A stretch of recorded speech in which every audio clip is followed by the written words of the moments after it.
leading Britain's conversation. PC Andrew Harper says it's deplorable that two of his killers are being considered for early release. It's emerged they could be eligible under the previous government scheme to tackle overcrowding, which Andrew Burnham says he will review. The officer was killed when he was dragged by the car they were in while responding to a suspected burglary in 2019.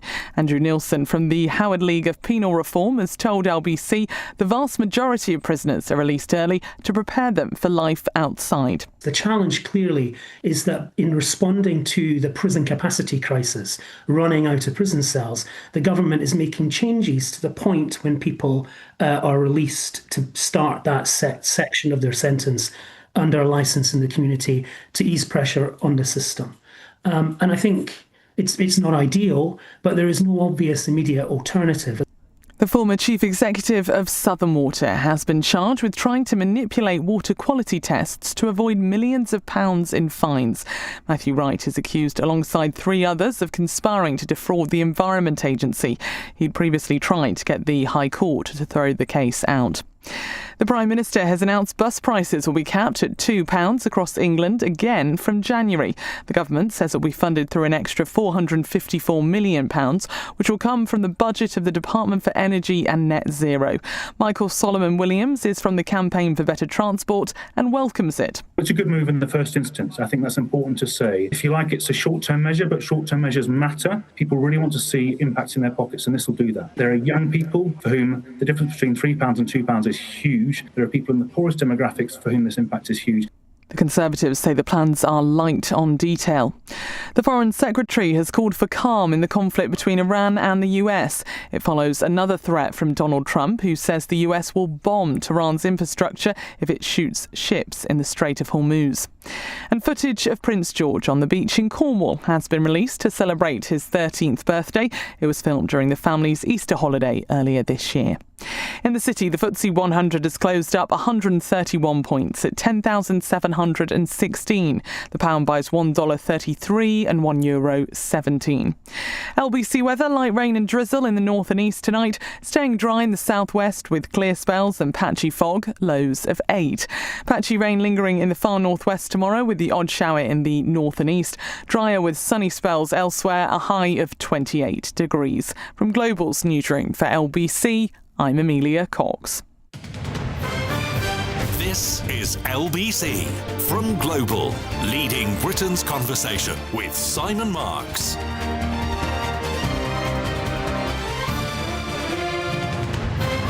Good evening, everyone. I am in for Ian Dale tonight. He will be back in this chair tomorrow. It is, as ever, lovely to be with you, whether you are listening to us on the radio or on your mobile or watching us on Global Player, the LBC app, or the LBC official YouTube channel.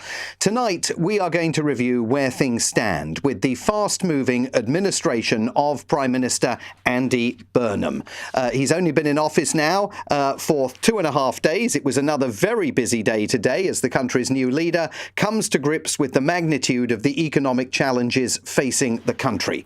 After the news at 9 tonight, we'll talk about fresh research by the Joseph Rowntree Foundation showing that more than 7.4 million households across the country are going without at least some essentials as they navigate life on the breadline. If you are one of them, or if you work with challenged families and communities, we would like to hear your stories.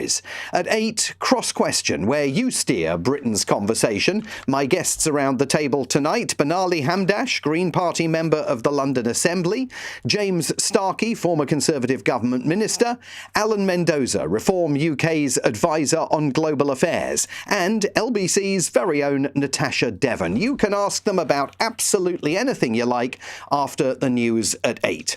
But this hour, Andy Burnham took more steps today to convey to you that he is serious about trying to put more money in your pocket to create the circuit breaker that he has promised the country. Top of the agenda today, capping bus fares at £2 a journey, news that he announced exclusively this morning via a piece that he wrote for the LBC website. Then later, he confirmed it on camera. It's simple, but it saves people money every day. So I think it will really help people with the cost of living pressures they're facing. It's there for the whole of 2027. And I think it will put money in people's pockets. Well, that bus fare freeze emulates something he did as Mayor of Greater Manchester. It follows yesterday's announcement about VAT relief on electricity bills and other measures the Prime Minister said today point to a new direction of travel for the Labour government that he has created. Also today, after the family of PC Andrew Harper, killed after he was dragged to death in 2019 by men driving a getaway car following a burglary, expressed fury over the possible early release of two of his killers, Mr. Burnham immediately took action. And he conceded there are huge pressures on prison places, that the country is facing an unacceptable situation as it deals with overcrowding by releasing some hardened criminals early, and said that he cannot promise to change the policy completely, but is now at least going to review the early release programme. And I know that is a policy that so many of you have found unconscionable over the past year and a half. This hour, whatever you think of his policies, you have to concede that Mr. Burnham is the new action man of UK politics. But can he keep going with this kind of energy even over the short term? And is he making you feel more hopeful about the future? Buoyed as he was today by new data showing inflation down to 2.6%, yet of course still threatened by the ongoing US war on Iran.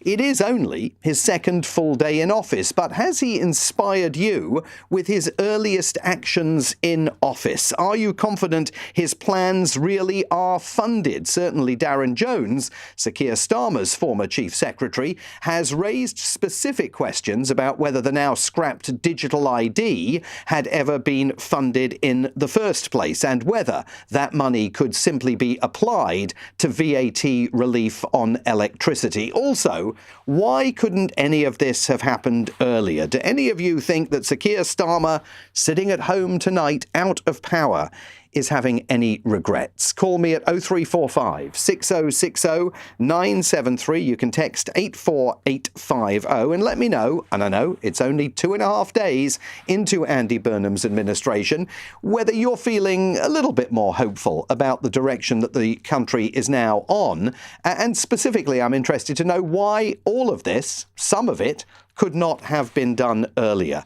We're going to begin tonight by talking to Jeremy Corbyn, parliamentary leader of your party, MP for Islington North, and of course a former leader of the Labour Party. Mr. Corbyn, thanks very much indeed for being back with us on LBC again this evening. I mean, can I start by asking you about that question that I was posing there at the very end? I mean, we're seeing a lot of action, a lot of very early moves by Andy Burnham, including the first move that he took, a pledge to end rough sleeping, which I know is something that you did on the first day of your leadership of the Labour Party. But why couldn't some of these things have been done before? It seems extraordinary that there can suddenly be such a frisson of action by the same party in government, even though it now has a different leader. Good evening. Good evening, and very fair point. I'm very pleased that Andy has announced the end of rough sleeping homelessness. I hope that that means the money will quickly go to local authorities in order to provide the accommodation for them. That is absolutely essential, but it has to go a lot further because the housing situation is dire. The housing of people in the private rented sector is incredibly expensive. The local housing allowance, which is the allowance paid for housing benefit, does not meet anywhere near the average rent level. In fact, in my borough, it's only 2% of the properties come within the LHA. And so it's got to do a lot more than that. And obviously the building of council housing, all of which I absolutely welcome. So yes, good start on rough sleeping homelessness, but an awful lot more to do. A third of our population, almost, in many parts of the country, live in the private rented sector. They're paying through the nose on very high rents. We need rent control. On the VAT relief for home electricity bills, Darren Jones suggested yesterday that you couldn't just divert money from the digital ID to that because he claimed it was unfunded. Do you have a sense of exactly where things stand and where the money is going to come from, not just to pay for the VAT relief, but of course for all the other things that Andy Burnham is now already doing, including the £2 cap on bus fares? My understanding was that no money had been earmarked for the digital IT, which I welcome its cancellation of. I always thought it was a ridiculous and intrusive idea they were doing. So I'm good that it's going, but that doesn't necessarily mean there's any money going to be freed up, because I never thought any had been allocated. I'm happy to be proved wrong if that's the case, which means that the cut in VAT will obviously mean a loss of some income from the Treasury. It will save people around £45-50 a year, which is not massive, but is obviously better than nothing. So this leads then on to the question of taxation. And during the Makerfield by-election, Andy Burnham did say that he was concerned about the tax threshold, at the moment £12,500 a year, frozen at that figure, which means that with inflation, another 500,000 people will be brought into taxation between now and 2030, which means that the very poorest people will be paying more in tax. I think there's a very strong case for, first of all, linking the threshold to inflation. Secondly, raising the threshold initially to 15,000 and later higher than that, thus taking the lowest paid out of taxation altogether, which would be a real benefit to the poorest and lowest paid in the country. And at the other end, you'd have to change the threshold for the higher earners. And I think that would be a fair thing to do, to say, we're taking 500,000 people out of tax and we're putting more tax on at the top end of the scale. That would be real redistribution of wealth. Now, he hasn't come up with that idea yet, but I think that's the sort of area that he needs to move into. I mean, we've seen very mixed messaging coming from Mr. Burnham and his camp over the last 36 hours on both of those ideas. Well, indeed. And the arguments on rent control are ones that have been continually pushed back on by the Starmer government. They brought in the renters' bill, most of which was very welcome and good, but the fundamental problem is the cost of it, and they're going to have to deal with that, because we cannot go on being the most expensive place in Europe to live with the increasing levels of housing insecurity, because there are 300,000 people living in insecure accommodation at the moment. And so ending street homelessness, great, but you've got to go on to do more than that. On the taxation issues, he will get a lot of flack if he does try and put more tax on at the top end. But you've got to look at it. We live in a very unequal society, and the very, very richest, the billionaire class, are getting very, very well off. 150 billionaires own 22% of the nation's wealth. I think we need to have some serious talk about how we redistribute wealth within our society. We have appalling levels of poverty, appalling numbers of people, as the Roundtree Foundation are going to tell you later on, going without food, populating food banks, and food banks themselves are having trouble getting enough food to keep the needs of the people coming in satisfied. And so we can't be a society that relies on food banks of people. We need to be a society that pays people properly and doesn't have excessive cost of living, which means that people don't get enough to eat. Now, back in 2015, when Mr. Burnham was seeking the Labour Party leadership, he said that if he'd won the contest, he would involve Jeremy Corbyn in his team from the outset. Has he reached out to you from the outset? What kind of conversations have you had? And is there any suggestion that you, with Andy Burnham at the helm in number 10, might find a way back to the Labour benches?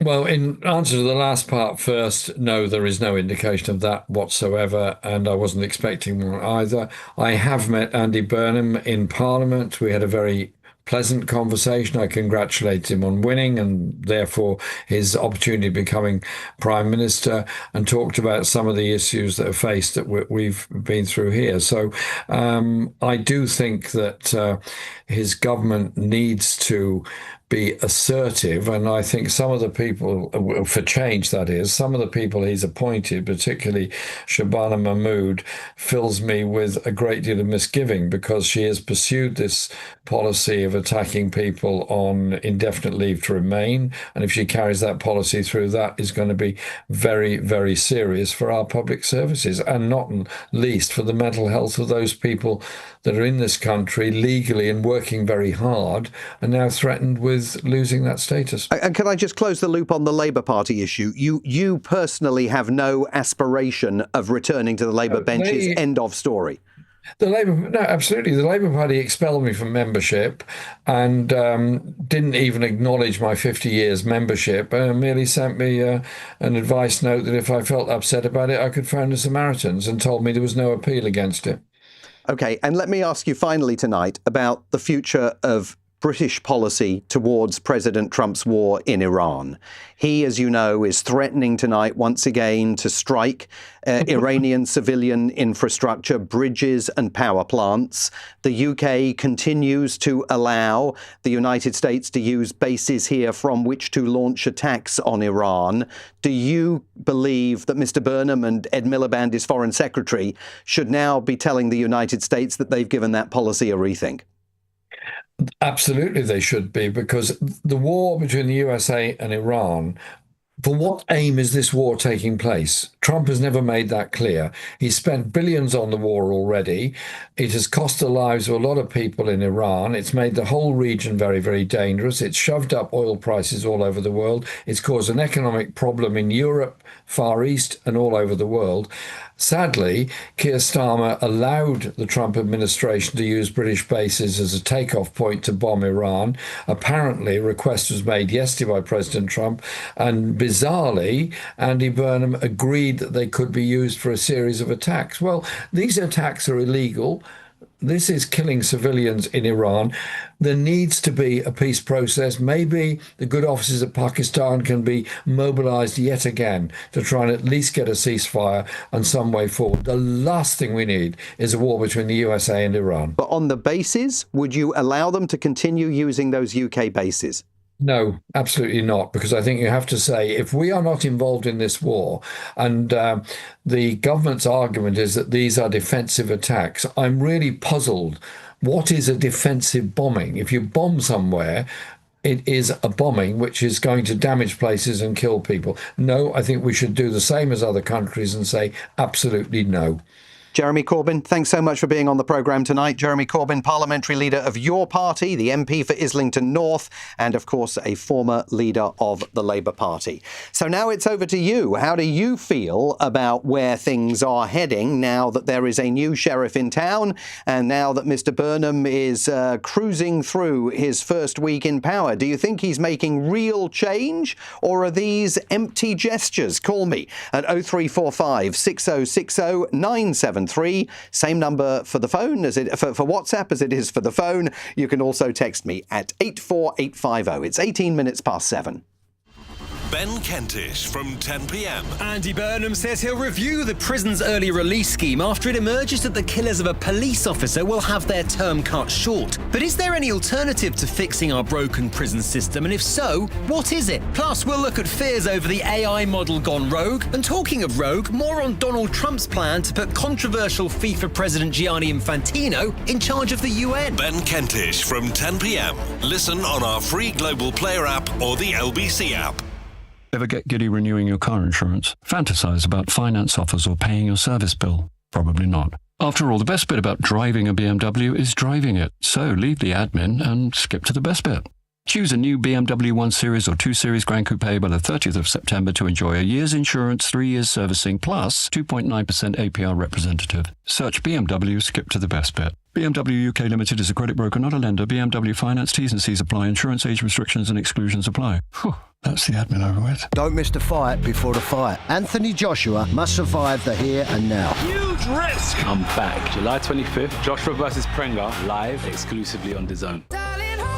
Nothing beats a Jet2 holiday. So who's ready for the best summer yet? Unwind in your choice of 4- and 5-star hotels in over 75 destinations like Kos, Lake Garda and Gran Canaria.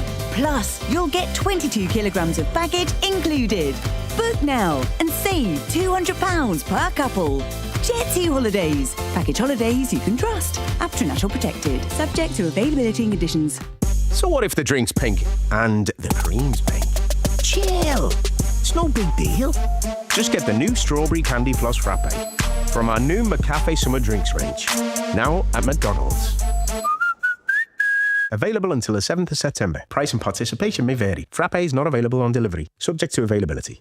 Simon Marks on LBC. Call 0345 6060 973. Or you can text me, which is what Joe has done from Poole in Dorset, to say, yes, Simon, I also would like to know why what Andy Burnham is preparing to do now was apparently not able to be done before. I mean, that is a question for Sir Keir Starmer and more broadly for the Labour government, even though, of course, the makeup of this Labour government is largely different in terms of the cabinet from the makeup of the last one. But how suddenly can you wave a magic wand and get the things done that Andy Burnham is doing? Or maybe they can't necessarily actually be done because it's still, as Jeremy Corbyn was reflecting in our interview there are still questions about where the funding for all of this is going to come from. Let's go to Peter, who's on the line tonight from Haringey. Peter, good evening to you. How are you tonight? Well, I'm not. Yeah, I think it's shocking that the previous Labour government, Starmer, Rachel, didn't do some of these things in the past 2 years. I mean, it's like we've been in limbo, and suddenly this has all been released from the Labour government. They're going to have a bit of action. I mean, you know, some energy and action. It's like Starmer has been carrying his that vase, this Ming vase thing, so carefully for the past 2 years that, you know, we haven't had any of this, really. I mean, Peter, you believe that this is genuine action that is genuinely going to impact real people. I mean, the £2 cap on bus fares absolutely has the potential to make people's commutes more cost effective. I mean, bear in mind that here in London, certainly on TfL at the moment, the bus fare is £1.75. So that means it could still go up by 25p. The VAT on electricity, saving the average household, they estimate £45 a year. Remember that VAT on electricity is only charged at 5%, not at 20% like so many other stuff. But it does make you wonder why Sir Keir Starmer and Rachel Reeves couldn't even create the illusion of movement and change, even if this proves not to be quite as fruitful as Andy Burnham and John Healey are suggesting. Yeah, it's not a lot. It's not like it's going to change your life, but I think it will help people. I think people underestimate the difficulty if you don't have that money. I can't afford a lot of the bus fares these days. I don't have money to splash on bus fares around town and all that sort of thing. So I think it will. It's not a massive amount. It's not, you know, you hear people during the day saying, "Oh, this is pathetic," or "It's not going to affect." But it's not really about people who can afford it or who can spend the money to get by with. It will help some people who need that help. I mean, I think it's shocking that you didn't get any of this. A little bit of energy and action from the Labour government target helping the poorest people. And communication, right? I mean, the communication is terribly important and radically different. Yeah, I just think, you know, it's better with Bernard. Hopefully, he'll find the money. It's not like he's creating massive debts that they can't afford. He'll find money. We'll have to pay it. But at least you've got some energy action that's helping the poorest people, I think, hopefully. But good thing. Well, that's certainly what they claim. Peter, thanks very much indeed for kicking our conversation off. That's Peter in Haringey. Martin has texted in to say £45 off my energy bill is roughly 79p a week. What a huge difference, I think, Martin, is saying sarcastically. Let's go to Sunningdale in Berkshire. Ray is there this evening. Good evening, Ray. What would you like to say? Good evening, Simon. We spoke a couple of days ago on this point. He's moving in the right direction. We just finished the football season, so the World Cup. If your team won at 1-0, you feel euphoric about it. If they won 10-0, you still feel the same way. There's a bit of optimism, and I know exactly how Andy's traveling. People are saying, oh, it's not costed and everything else. But if he can do what he said, the key thing that attracted me to Andy Burnham is taking back public wealth and putting it back for public benefits. This is a simple thing. If he can do that, for example, I saw Richard Trice talking about him taking over, Burnham taking over Thames Water for £1. That's great. If we can do that, this is a simple, we need to look at the Washington consensus. We need to look at this privatization like we talked about a couple of days ago.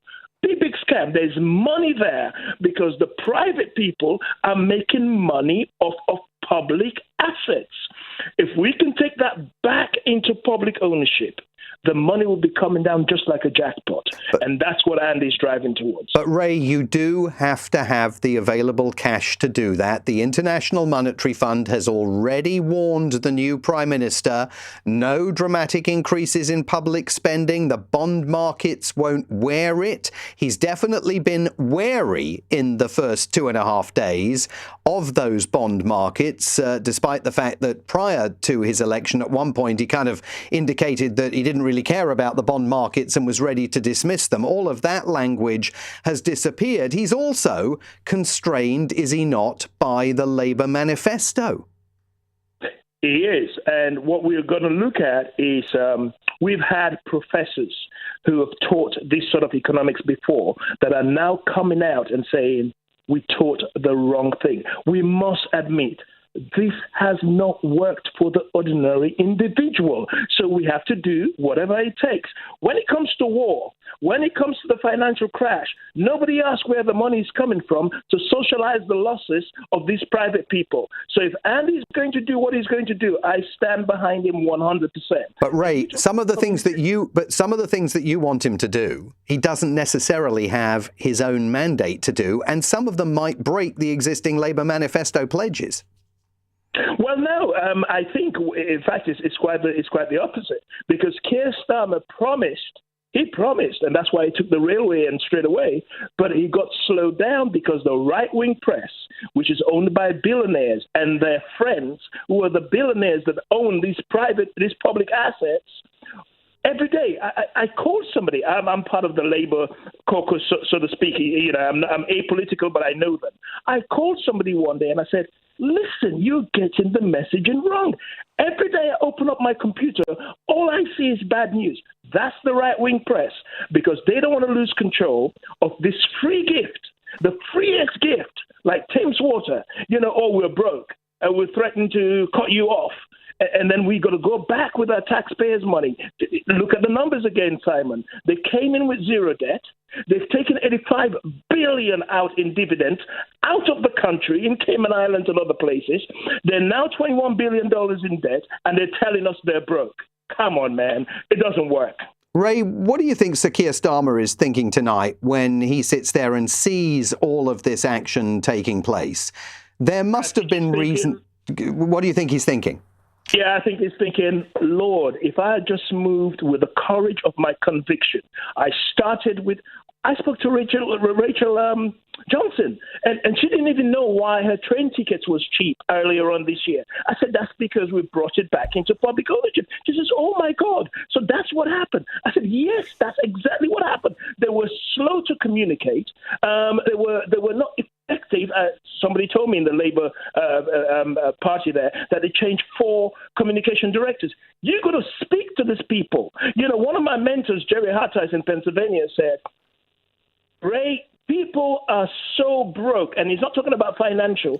They're so broke they can't afford to pay attention. So your job as a politician is to tell them almost on a daily basis how you're trying to improve their lives. And Ray, what about his pledge to end factionalism within the Labour Party, which was then followed immediately by a pretty brutal purge of Sir Keir Starmer's acolytes. Are you not concerned that that has created the possibility of fresh factionalism, far from doing away with the whole concept?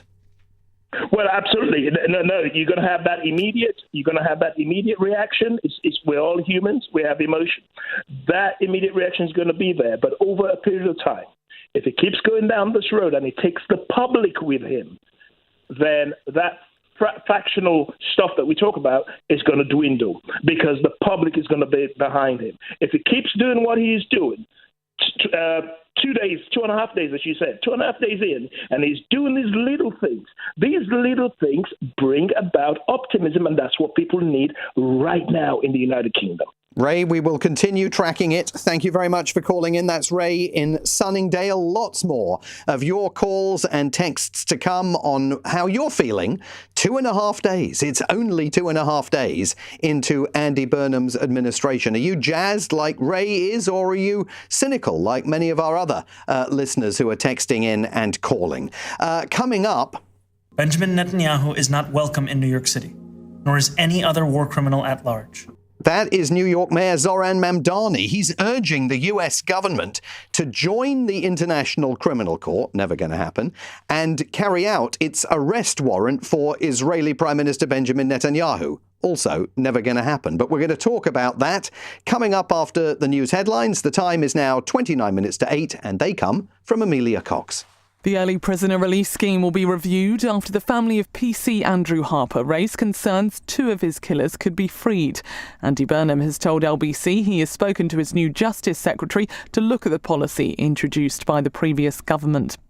The High Court has ruled the former boss of Southern Water can be charged with fraud.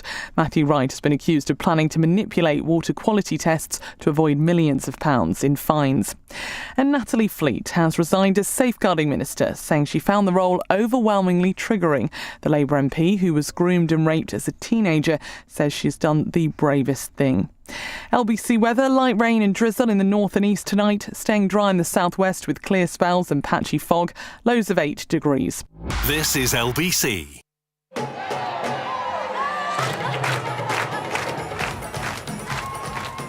When your daughter's wedding guest list is double-sided, enjoy every hand-clapping second of it. Be a step ahead with Barclays Premier, with our best savings rates. Barclays, backing your future. Eligibility criteria apply. T's and C's apply. Last night, I was watching an episode of Amadeus where Mozart exploded, launched another Real Housewife during Shiv Roy's wedding night, where she asks Tom for an open sandwich, Chicago beef filling, cooked by a chef in a pastel Regency gown. Oh, quite steamy. Get Sky, Hey You, HBO Max, Disney Plus and Netflix together in one simple subscription. Go to sky.com. Requires Sky Stream and Sky Ultimate TV subscription. Minimum broadband speed of 30 megabits per second recommended. 18 plus. Hi, Nan. We're having a brilliant time. We went to a theme park and the rides were awesome. We got money off the entry tickets, so Dad even bought us all an ice cream with a flake.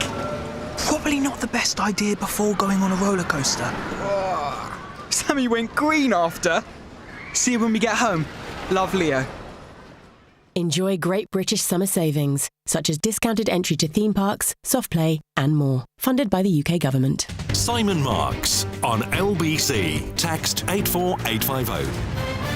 Which is what James has done from Bolton, and he says, I was homeless in 2018, and Andy Burnham's Bed for a Night scheme helped me get back on my feet, and I have my own place now. I definitely have more hope now, as he's saying the right things and seems to care, which the previous Labour administration didn't. And that again gets to one of the questions that I'm asking you this evening in this hour of the programme.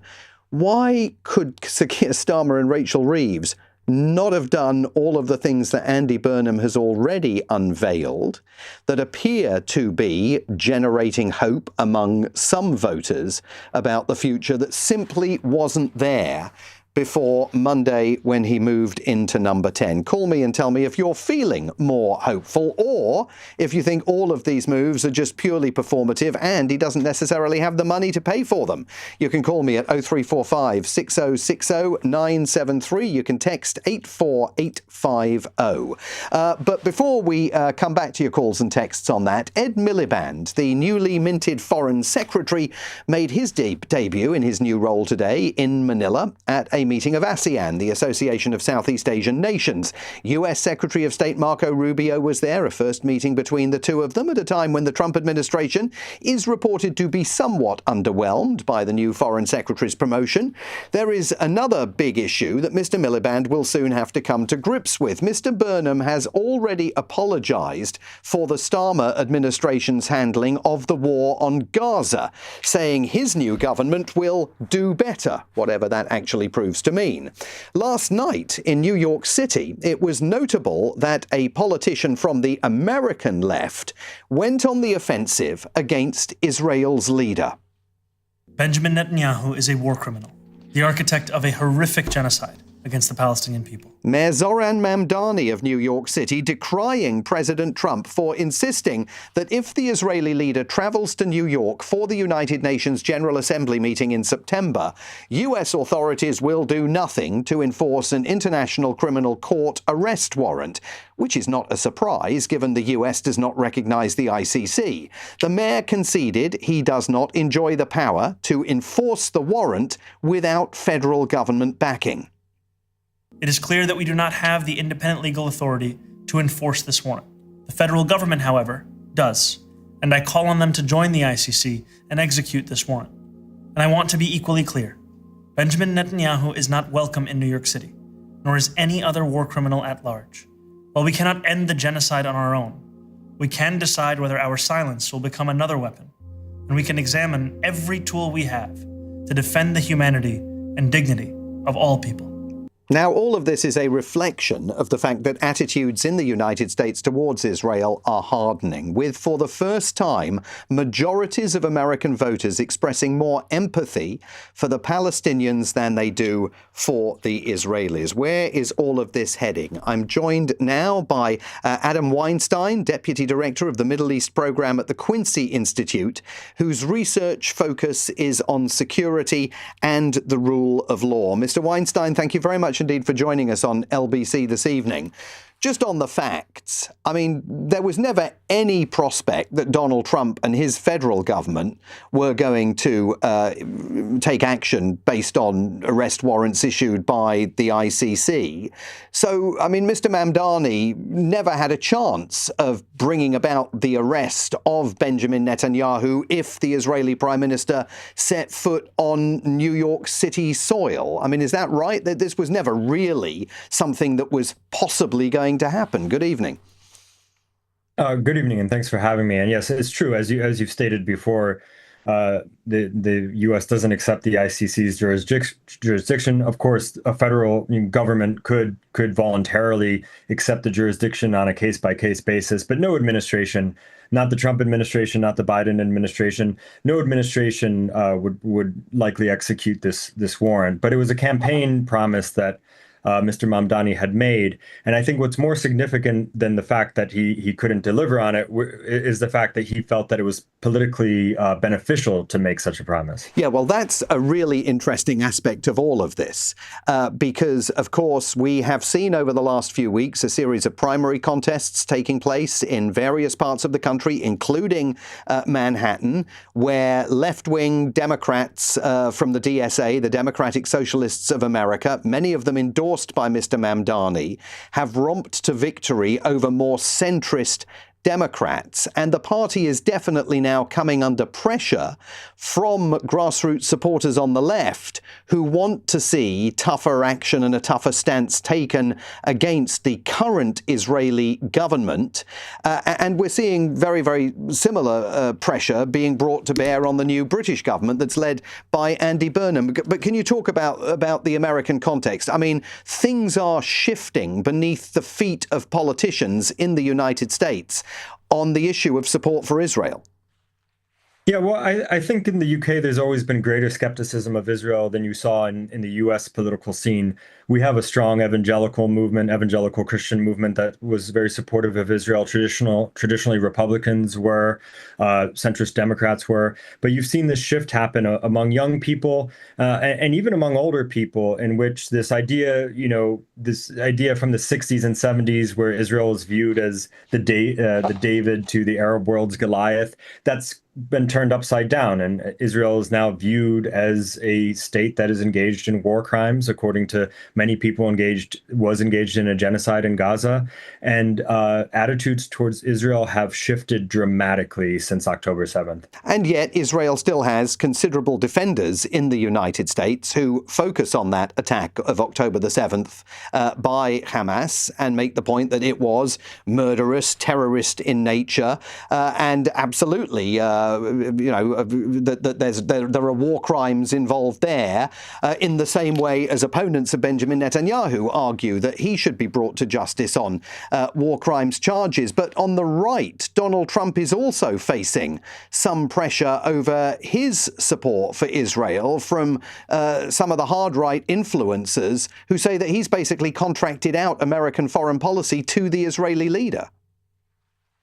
Well, yeah, there is a shift on the right. Some of it, I think, is very valid criticism. Some of it is occasionally driven by anti-Semitism. But the valid criticism, I think, is that Netanyahu has had undue influence on U.S. presidents, and that there's a strong Israel lobby in the United States, AIPAC, and that's a fact. And I think there's frustration with that. Adam Weinstein, thank you very much indeed for joining us on the programme tonight. Deputy Director of the Middle East Programme at the Quincy Institute, whose research focus is on security and the rule of law. And I'm going to be talking more about this, among other issues, in my American Week, which will air on Friday, as usual, at 10 to 6 on Tom Swarbrick's programme here on LBC. Let's go back to our conversation about how Andy Burnham is getting on almost 3 days, 2.5 days into his premiership. David is in Bicester. Good evening, David. What's your view? Hi, good evening. Just to set the context, I was a Conservative councillor for 20 years, so I sort of come as somebody that should be quite sort of anti in a way. But David, you said you were a Conservative councillor? I was, yeah. Okay, very good. Yeah. Yep. But, I was hopeful that Andy would get in because we're so sort of down at heart with Hal Starmer and Reeves and so on, a sort of negativity, if you like, and I thought, well, it's a glimmer of hope. If he gets in, hopefully he'll change things and do things and so on. And from what I've seen so far, it's kind of like the right sort of signalling. So small things, obviously, he can only grow as he can go, but for small things, make people feel more positive, and it gives them confidence to get on with their lives and make plans. And for businesses, again, the uncertainty, I run a business as well, but the uncertainty is what bogs you down, because you're worried about taking people on and investing in the business and so on, because you don't know what's going to happen next. So I think it's really important that he, doesn't do things that are going to sort of scare everybody. But from what I see so far, but literally, I think if that confidence is reinstalled and uncertainty is taken away, then, that will make people sort of go back on to normal and get on with things. And the other thing is, where there wasn't confidence in the previous cabinet, there was an absence of business people. Nobody much you could see knew much about business, and I think he needs a sort of urgent action where they sort of form like another COBRA, if you like. COBRA's for sort of emergency with terrorists and so on. But if they had an equivalent for growing the economy, then he could surround himself with a team of people that have proven to be successful growing businesses and running organisations, and use those people. There's not a vast number of people in the new cabinet that have a track record of running a business. Well, I'm not very familiar yet with the background of the people in the new cabinet, but if there isn't, then he should, make sure he has some, or enable the advice to come through, because running businesses like running a country is not easy. It's hard. What's the one thing that you would want him to do? I mean, given the welter of announcements that are being made every single day, we wake up and at 7 o'clock in the morning you glance at your phone and there's a new announcement that's being made. What's the one that you want to read? The decision that Andy Burnham would take that would improve things for your business and others? Yeah, I think it'd be two things. But the first thing would be do things to incentivise businesses where people aren't taking on young people because of costs. He might need to reverse or relook at what's happened that's had the negative effects.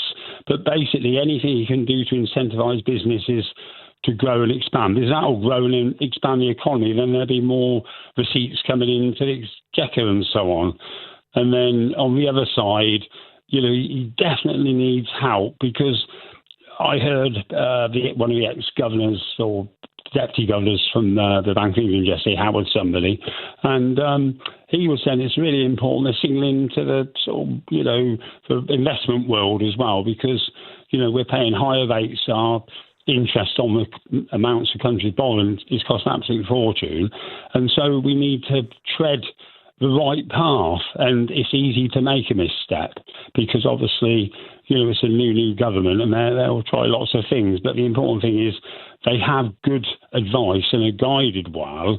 And the focus is, if it's like the golden goose, if businesses do well and the public have confidence, then our prosperity would grow. And as a country, that'll generate the money to pay for the things like the housing and, the welfare and everything else that needs to be paid for, and the military, the armed services. That money needs to come from somewhere. And at the moment, we're sort of scratching about and paying a fortune in interest. And it's the wrong way round. So we need to fix that. But he needs good business people to help him. And he's an honest guy. And he recognises this, I'm sure. But it's an urgent action, because we can't fix and invest and do all the things we want to do as a country if the economy hasn't grown. The last incumbent talked about growing the economy, and I never saw one thing that really materially would have helped much. But businesses are generally,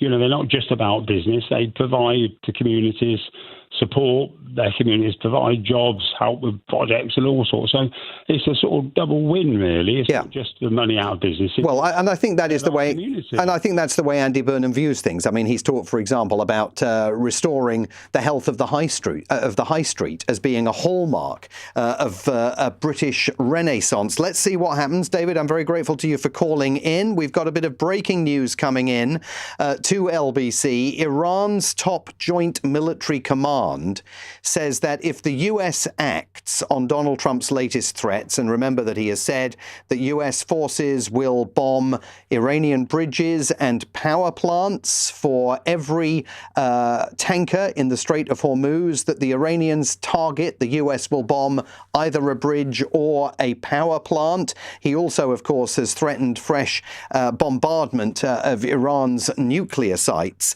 The Iranians say if that happens, Iran will stop all Gulf oil from flowing and will target oil, gas, electricity and economic infrastructure in the region. That's being reported tonight by Iranian state media. We will talk more about Iran and where that conflict is going a little bit later in the programme. Coming up in just 13 minutes' time, it's our cross-question panel. Get your questions in now for Banali Hamdash, Green Party member of the London Assembly, James Starkey, former Conservative government advisor, Alan Mendoza, Reform UK's advisor on global affairs, and LBC's very own Natasha Devon. They'll all be here to answer any of your questions in just 12 minutes' time, which means that it's now 12 minutes to 8.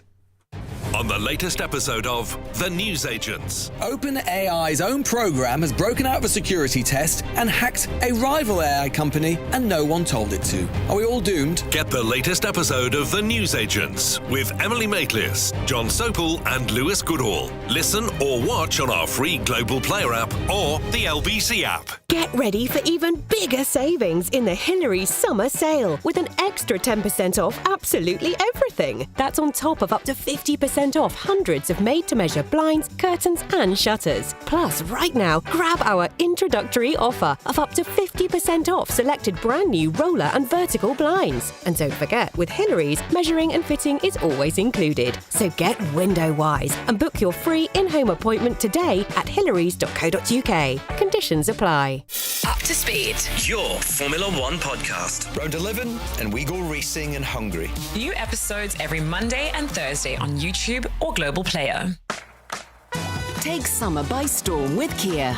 Introducing the new Kia Sportage Storm, a unique limited edition of the UK's favourite family SUV. Test drive the award-winning Kia Sportage today and order yours by the 31st of August to get 5.9% APR representative and up to £3,000 PCP finance deposit contribution. Search Kia Takes Summer by Storm. Kia. Movement that inspires. T's and C's apply. Kia Finance. To verify, visit kia.com/UK/favourite. When your husband's got his heart set on making the doer upper open plan, enjoy every thudding second of it. Yes! Be a step ahead with Barclays Premier. With our exclusive mortgage rates. Barclays, backing your future. Eligibility criteria apply. All mortgages are subject to application, financial circumstances and borrowing history. T's and C's apply. New Barclays mortgage applications only. Ocado price match your shop to over 10,000 products from Tesco.com, so you can get everything you need for less than you think. Should free up some budget for that emergency tub of ice cream. Ocado, the online supermarket. Max £10 voucher for difference on like-for-like shop. Valid 28 days. Excludes marketplace. Products may vary. Geographical restrictions, min spend and charges apply. Terms at ocado.com/price promise. This is LBC with Simon Marks. And a bit more of that breaking news from Iran. The country's joint top military command says that the American president's repeated threats will only lead to an expansion of war in the region. All of this coming on a day when oil prices rose to a 6-week high, topping $94 a barrel.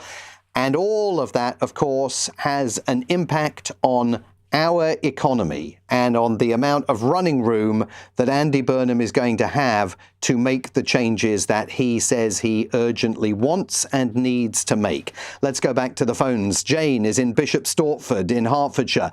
Evening, Jane. How are you tonight? Hi, good evening. Not too bad. I suppose it's a good feeling in some way that old Labour values are being recognised and there's a clear demarcation being created by the current incumbent, and rightly so. And that brings a degree of hope for many. And of course it's small, and of course he needs to keep real clear monitoring on all of the spending. But that extraction of money that needs to occur, which is indicative of old Labour, will necessarily have to come about. And not only that, he will have, or he has already stated with O'Neill and the paper, for AI, for growth to be brought about, and that growth is critical. And not only that, he understands the hegemonic system. He understands the nature of nationalism and patriotism, that's how we want to classify it, but protection. And that is one criteria. Another, yet crucial criteria, is purchasing of the assets that once upon a time belonged to the United Kingdom. And by doing so, he will reduce the possibility of inflation because prices won't rise. And these chief executives of these private utilities that are charging over and over and creating mountains of profit, and that too hidden away from the United Kingdom. All of that will stop. But Jane, he's not a magician, and if the situation in the Middle East continues to spiral, and it is definitely spiraling, we could see events that absolutely tie his hands, couldn't we? That is a very critical point. And I think with the new foreign minister, he has already indicated something to that effect. And that will have a repercussion.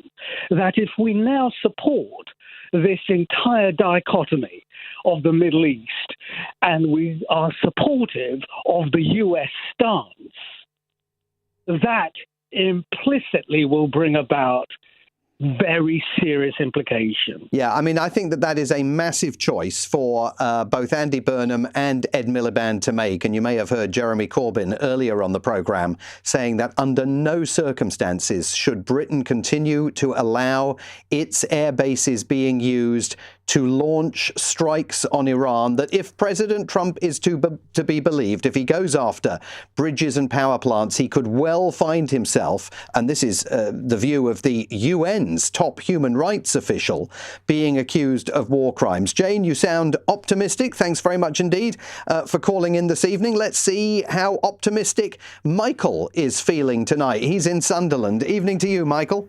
Hi, Simon. Thanks for taking the call. I've recently just come back from Malta, and over in Malta, I don't know if anybody's been, right, if you've been or not, but they've got loads of recycling units all over the place, all over the island, for glass and plastic, and it's mainly the homeless people or people who are down on the luck or whatever, because we've seen people written in the bins. I thought, God, it can't be that bad. But when I looked at what was happening, they go and get a coin or a voucher to take to the supermarket to get some food.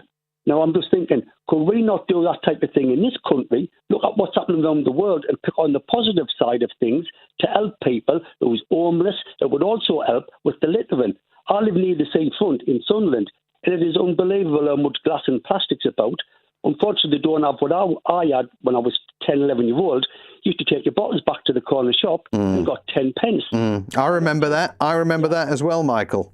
I know it's not much, but it would help with the littering and stuff like that. And also the buses. I went to Turkey and everything's the equivalent of £1. Yes, the buses are smaller and they come more frequently, but do you not think that will keep the costs down as well? Because I live in Sunderland and there's buses driving around and you've got half a dozen people on them sometimes, or not nobody. But if it's £1, you go, I'll jump on there, regardless if it's red hot or raining. I'm just trying to see why can't we adopt some of these things that's happening around the world into our own country, the positive stuff.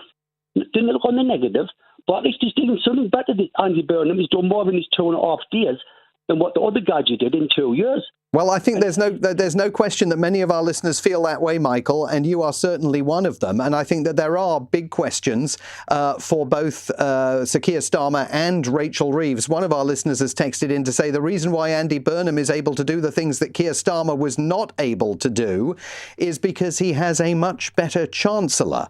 I mean, that's giving John Healey an enormous amount of credit for just 2.5 days atop the Treasury, but it is certainly all interesting. Thanks, Michael, for calling in. Let's go to Muswell Hill. Catherine is there tonight. Good evening, Catherine. Evening, Simon. I think I must be the only person left in the country who doesn't quite get it. I'm a Labour voter. I want Burnham to succeed in his aspirations. I want a fairer, thriving country. Who doesn't? But it reminds me slightly of when Johnson came to power and a very different voter base said, at last someone with optimism and, giving us all hope and energy. Great. There's a lot to be said for leadership that does that. But as to the substance of what can be achieved, it's got to be about the bottom line, hasn't it? What can we afford? And unless we can afford to do things that bring people out of poverty and address the inequalities in our country, I would love all this to be as wonderful as it seems to be going down with an awful lot of people. I'm just standing here thinking, well, I hope so, but I'm not thinking, hooray at last, what we've all been crying out for. Are you worried that some of this? Are you worried that some of this stuff, as Darren Jones was suggesting yesterday, may not be rooted in the funding reality that Andy Burnham is counting on? Of course. I mean, who isn't? If anyone says they're not, well, then they must know something that I don't. Ultimately, as everybody says, government is about deciding where you spend the money. And if you want more money, well, you have to, you either borrow it or you make it through growth. And at the moment, we don't seem to be good at making it through growth, so we seem to borrow more. That impacts younger generations in particular and has huge impacts on all of us. I seem to be the only one who has that ringing in their head, as opposed to thinking, hooray, hooray, £2 bus fares. I mean, great. Obviously, if cheaper travel makes life for people easier, that is wonderful. But I just really struggling to see where the kind of the at last sentiment is coming from. I don't think, Catherine, that you are the only listener taking that position, and I'm very glad that you called in and expressed it on the air tonight. Thanks very much indeed. Final text this hour comes from John in Hartlepool, who says, Michael from Sunderland has the best accent of any caller on LBC, hands down, and describes Michael from Sunderland as a lovely fella as well. Always nice to hear from him, and it's been very nice to hear from so many of you on that issue. Andy Burnham's first 2.5 days in power over the last hour. Into our next hour, and it's time for Cross Question. Your chance to set the agenda with tonight's panel. Here for the full hour and taking your questions: Banali Hamdash, Green Party member of the London Assembly; James Starkey, former Conservative government advisor; Alan Mendoza, Reform UK's advisor on global affairs; and LBC's very own Natasha Devon.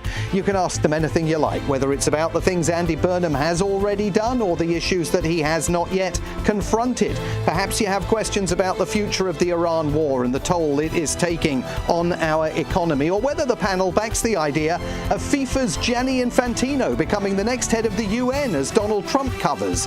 Whatever's on your agenda, put it on ours. On your radio, on the LBC app, and Play LBC. leading Britain's conversation. This is LBC.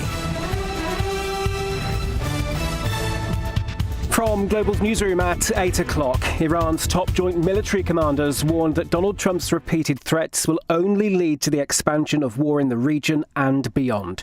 Earlier, Donald Trump promised to bomb a bridge or power plant for every Iranian attack on ships in the Strait of Hormuz. It comes after 11 consecutive nights of airstrikes on Iran. Here's the new Foreign Secretary, Ed Miliband. As a government, I assure you we will work intensively with others to seek to de-escalate this conflict and find a diplomatic way forward which is in all of our interests. That must include reopening the Strait of Hormuz. Andy Burnham has told LBC he will review the previous government's early release scheme introduced to tackle overcrowding in prisons. The family of PC Andrew Harper have raised concerns that 2 of his killers could be eligible. His widow, Lissy Harper, says it is deplorable. Chair of Thames Valley Police Federation, Eileen O'Connor, told LBC ministers have other options to tackle overcrowding. Build a prison. You can build a hospital in a couple of weeks. Build new prisons. I don't necessarily think they'll see that's the answer. They need to fully review that policy and review those most heinous crimes against society and those offenders. A former chief executive of Southern Water's been charged over an alleged plan to manipulate wastewater quality tests. Matthew Wright and 3 other former employees are accused of conspiring to defraud the Environment Agency and regulator. Bus fares across England will be capped at £2 again from January under the Prime Minister's latest cost of living measure. The lower cap will apply throughout 2027, replacing the £3 limit. Andy Burnham's also announced a VAT cut on electricity bills this week. Jeremy Corbyn, parliamentary leader of your party and former Labour leader, told LBC the government needs to look at taxation. He will get a lot of flack if he does try and put more tax on at the top end, but we live in a very unequal society, and the very, very richest, the billionaire class, are getting very, very well off. I think we need to have some serious talk about how we redistribute wealth within our society. We have appalling levels of poverty. And France has approved a social media ban for children under 15. It's the first country in Europe to follow Australia, where a ban for under 16s came in December. In the city, the FTSE 100 has closed up 131 points at 10,716. The pound buys $1.33 and €1.17. LBC weather: light rain and drizzle in the north-east tonight, staying dry in the southwest, lows of 8 degrees. From Global's newsroom for LBC, I'm Daryl Jackson. This is LBC from Global, leading Britain's conversation. This is Cross Question. And it's Simon Marks in for Ian Dale tonight, and for the next hour, helming our Wednesday edition of Cross Question. We do this every evening on Ian's programme, a four-handed panel discussion where you get to drive the conversation. You can ask any question you like about the news of the day or any other issue that is currently on your mind. And with me around the table tonight, Banali Hamdash is a Green Party London Assembly member joining City Hall in May of this year. He's a former Green spokesperson spokesperson for refugees and migrants. James Starkey is a former Conservative government advisor, a founding partner of the communications consultancy 5654 and Company. He was part of the Vote Leave campaign and later advised Michael Gove, Dominic Raab and Priti Patel. Alan Mendoza, Reform UK's advisor on global affairs, is here. He's a former Conservative councillor, an outspoken voice on defence, Russia, China and Iran. I'm sure we're going to talk about that. And LBC's very own Natasha Devon, host of our Saturday evening programme every week at 6 p.m, an author and campaigner specialising in mental health and equality issues. She was appointed the government's first mental health champion for schools in 2015. There is no shortage of topics you might want to ask them about, whether it's Andy Burnham's record in office after 2.5 days in power, or the things that he hasn't yet come to grips with and how he might confront them. You might want to ask about the future of prisoner early release programs and whether the panel thinks that Andy Burnham can genuinely derail them, or the war in Iran and President Trump's renewed threat to target the country's bridges and power plants. The rhetoric is intensifying this evening. Speaking of the United Nations, which argues that targeting bridges and power plants would be a war crime, you might want to ask about the president's desire to see FIFA's Gianni Infantino become the next UN Secretary General. Or you can ask the fun question of the night, which might be about what other completely inappropriate choices might exist to be the UN's next Secretary General. On Cross Question, it's your question that sets our agenda, so get in touch now by calling 0345 6060 973 or texting 84850. And don't forget, you are very welcome to listen to us on the radio, or you can watch us in glorious high definition on Global Player, the LBC app, or the LBC official YouTube channel. Call 0345 6060 973. Text 84850. Cross Question. Watch live on both Global Player and the new LBC app. This is LBC. Well, thank you all very much for being here. Welcome to all of you. Let's begin with our first question of the night, which comes from Jack in Rayleigh in Essex on the phone. Good evening, Jack.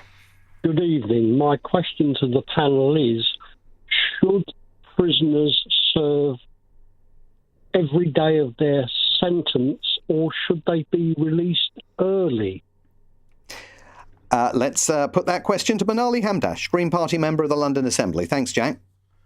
Well, let's not forget how we've gotten here. Absolutely many years of Conservative government underinvestment in prisons, an absolute mess of the probation service. Prisons are absolutely fit to bursting, and some of the conditions in there we should be really troubled by. The likelihood of someone coming out of prison today rehabilitated in these conditions is increasingly unlikely. Now, I would really encourage us to think about women prisoners, because there are over 3,000 women prisoners right now, and the vast majority of them have mental health problems. Many of them experience domestic violence. If we're looking for prisoners who are non-violent, who we should be putting out and supporting to start a new life, it is women prisoners. But when Andy Burnham says that he's going to review this prisoner early release programme, I mean, he also indicated that he's not certain what the outcome of that is going to be. He said the situation is unacceptable, but he also seemed to concede that to some extent his hands are tied. Is it your view that actually they should be looking in more detail at which prisoners they're releasing early, so that the conversation that was taking place today about the killers of PC Andrew Harper should never be happening in the first place? Well, I mean, it does seem another chaotic step from this government, right? Like, the idea of sex offenders being released early is something that I think lots of us would struggle to support, and I think it's another step on a chaotic Starmer government that Burnham really needs to get to grips with quickly. But we do need to look at alternatives to prisons as well. There are many people who are going into prison who shouldn't be going into prison. Many people who, instead of rehabilitating, we're sending them in to become hardened criminals. And many of these people who are put out on early release will be back in soon because the prison system has failed them. James Starkey, this is a major indictment, is it not, of 14 years of Conservative rule that now 2 successive Labour governments have inherited? I mean, look, I take the criticism of the time of Tory rule and where the prison systems are now. I mean, we are 2 years into a Labour government, so there's only so long you can just keep blaming past governments. We did that. It doesn't work. People end up saying, well, you need to sort it out. We're going to boot you out. So it didn't work for us and it won't work for Labour. But I think if I just want to, we can do party political points. It's totally fine. If to address, I think there's a kind of more serious thing in the listeners. Forgive me, I forgot their question. Which is Jack. The sentencing we give. So there's a basic thing that everybody knows: when a sentence is handed down, it's rarely the case that the defendant will serve that time. Now, of course, you want to encourage good behaviour, rehabilitation, and I think there's huge issues around rehabilitation.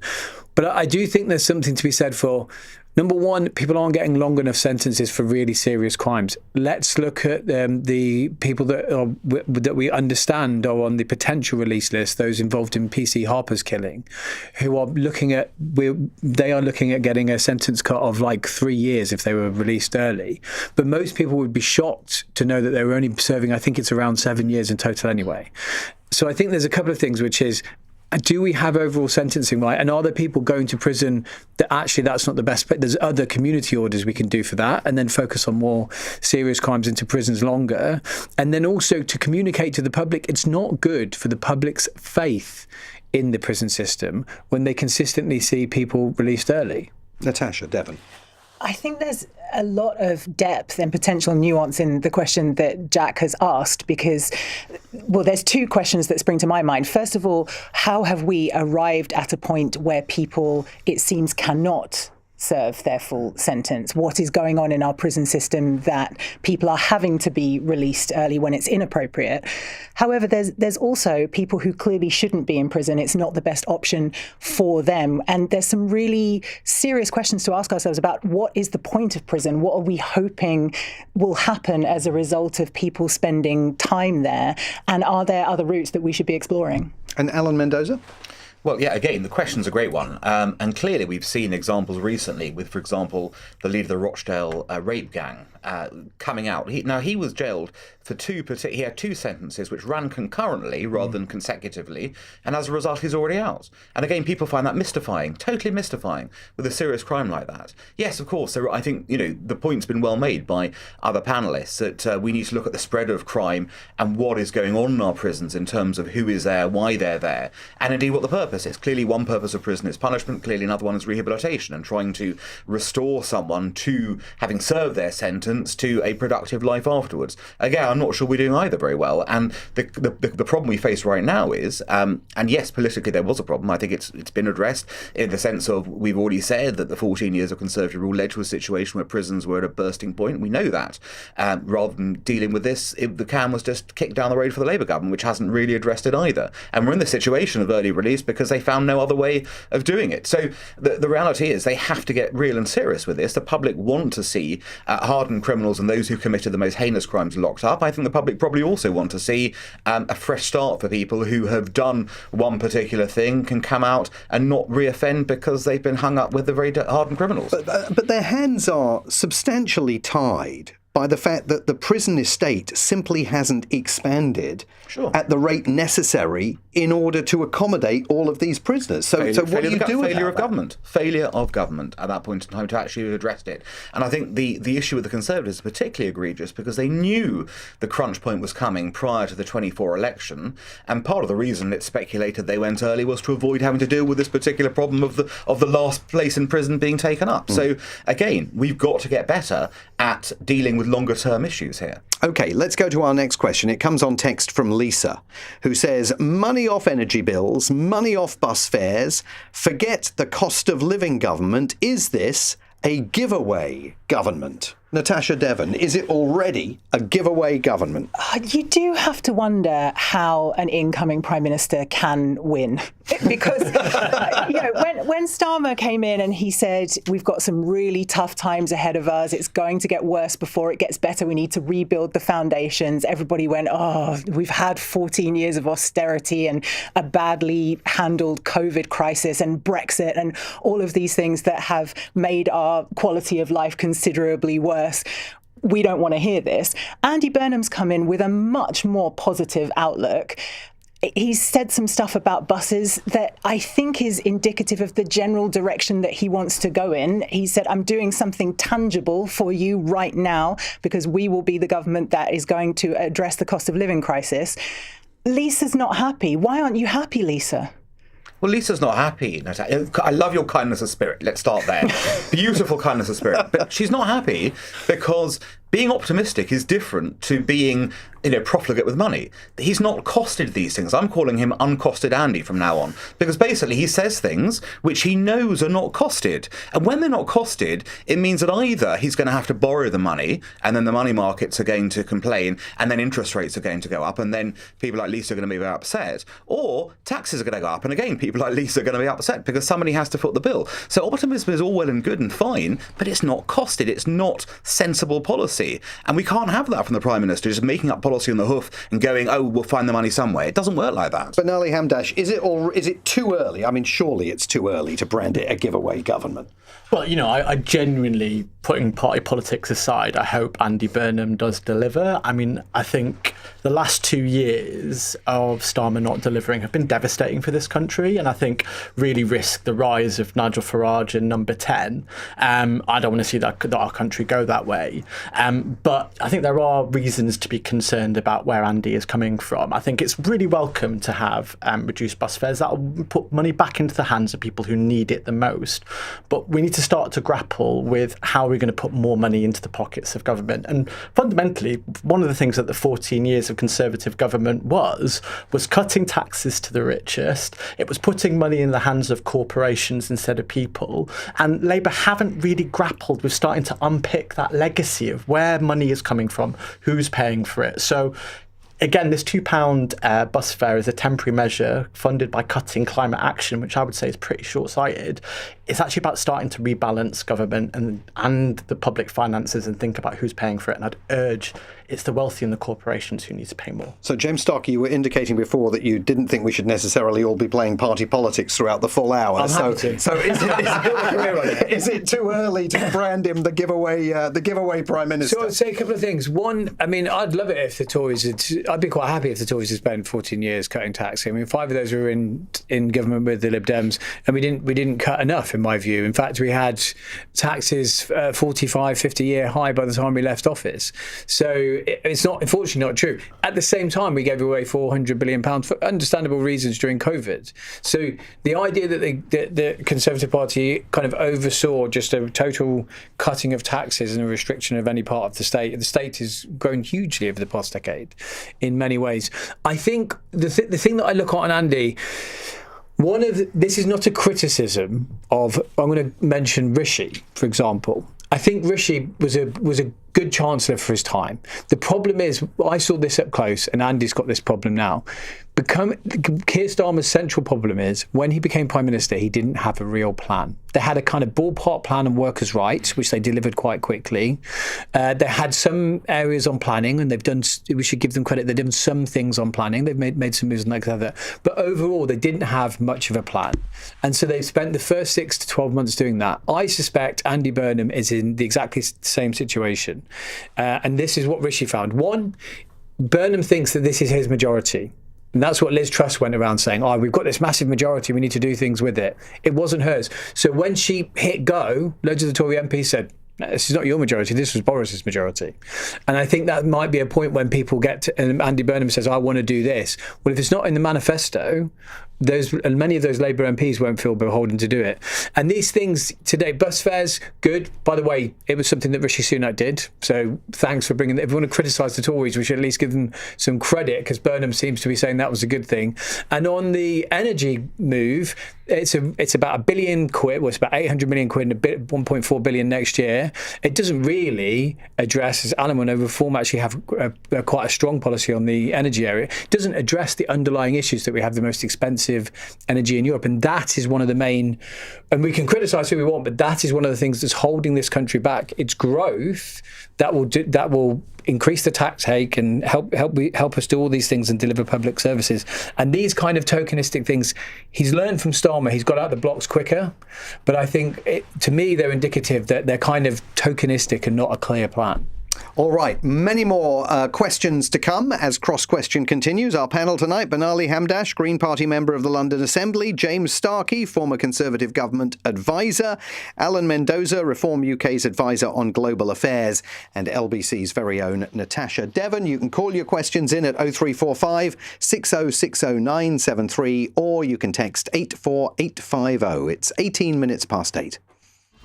Ben Kentish from 10 p.m. Andy Burnham says he'll review the prison's early release scheme after it emerges that the killers of a police officer will have their term cut short. But is there any alternative to fixing our broken prison system? And if so, what is it? Plus, we'll look at fears over the AI model gone rogue. And talking of rogue, more on Donald Trump's plan to put controversial FIFA president Gianni Infantino in charge of the UN. Ben Kentish from 10 p.m. Listen on our free Global Player app or the LBC app. Go all Irish to France with great low prices. With Irish Ferries, you can for less. Irish Ferries, see travel differently. T's and C's apply. Vodafone is backing the UK with an £11 billion investment to make the nation's biggest network even better. Fair play, that's a big commitment. So you can launch that business. So I can start selling my model trains in Pwllheli. Multitask in a haze of glory. I could stream Wimbledon whilst on a video call. Start doing more of what you love from more places. Opportunity awaits. Switch to Vodafone today on the Nation's network. Nation's network means UK's biggest network through Vodafone 3 merger based on mobile sites versus major providers. Network improvements by 2034. See vodafone.co.uk/TNN, subject to coverage. Brands that use radio are 49% more likely to get noticed. Amplify your advertising at radiocentre.org, assuming you want to get noticed. The Ford Puma and the all-electric Ford Puma Gen-E. Stylish, bold, and as driven as you are. And now, you could win one. Take a test drive in any Ford Puma to enter and be in with a chance of winning either the Ford Puma or all-electric Ford Puma Gen-E. Search Win a Ford Puma to book online. Ready, set, Ford. To enter, take a test drive between the 1st of July and the 31st of August. T's and C's apply, 25 plus only. For details, see ford.co.uk. Cross Question on LBC. Text 84850.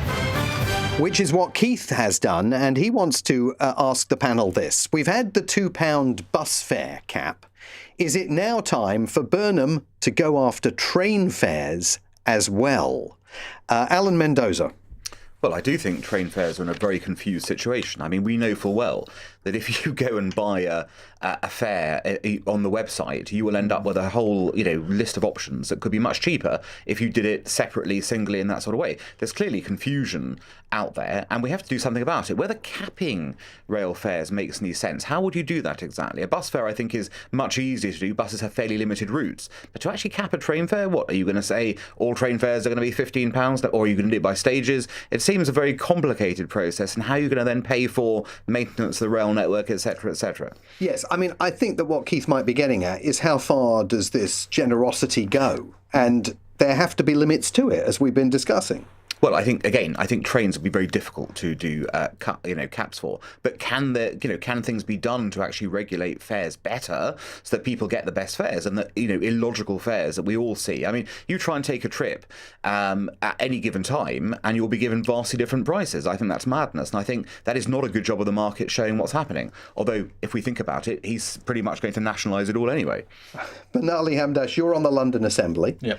He could argue that there could be a cap on tube fares in London, although that would sort of rather fly in the face of the devolution message. Well, I mean, look, when it comes to trains, we've had a failed experiment for a number of decades, right? We've put them in the hands of private companies who've been able to run these kind of services into the ground. I think it's really welcome that Great British Rail is actually coming in. But what's key is then to deliver a kind of simplified, more cohesive process. That's what TfL has done. That's actually what Andy did in Manchester, right? Bringing all the buses together under one service with a clarity of how much you were going to pay. The experience you've kind of described, Alan, is like all these different websites, all these different companies, the confusion, the mess. And actually, I think in terms of rebalancing the country, getting train fares is really really important. If we want people to live in other parts of the country and have good paid jobs, having a train that you can afford to get into London or Manchester or Leeds is really, really important. And it would take some of the strain off the housing crisis in places like London. So, trains are actually a big part of, I think, rebalancing the country in the way that Andy Burnham's talking about. And Natasha, I know that you travel a lot on trains and on various other modes of public transportation, and there is no question whatsoever that Andy Burnham has spoken and written extensively about the need, particularly, to take the example of the efficiency of London's public transport system and expand that to the rest of the country. What do you think about this idea from Keith of going after train fares as well? Well, I travel all over the country because I work in schools and colleges all over the UK, and there is a huge discrepancy in quality in terms of public transport generally, but trains in particular, once you get out of the cities. So I think if we're talking about what is essentially a levelling up agenda and devolving power to the regions, then public transport does actually have to be a massive part of that conversation. James? Yeah, I mean, I would echo that. You mentioned when I was on Vote Leave, I kind of did the regions. This is going back 10 years, which ages me. But I remember there's huge parts of the country that's really poor, particularly parts of the north, are just incredibly poorly connected with each other. And to me, that would bring me to the point of, someone mentioned earlier, government is a choice about where you spend the money that you raise in tax. The money you raise in tax is not yours. It's taken from people that have worked hard for it. And so you can give some of that back, or you can spend it on capping this and capping that. I think if you look at the rail network, where it needs to be spent is not capping fares, it's investing in improving the infrastructure. Now, I think if you look at the bus network, for example, that is actually a public-private partnership. So I don't think the whole answer is just to nationalise everything totally, because I don't think it necessarily works.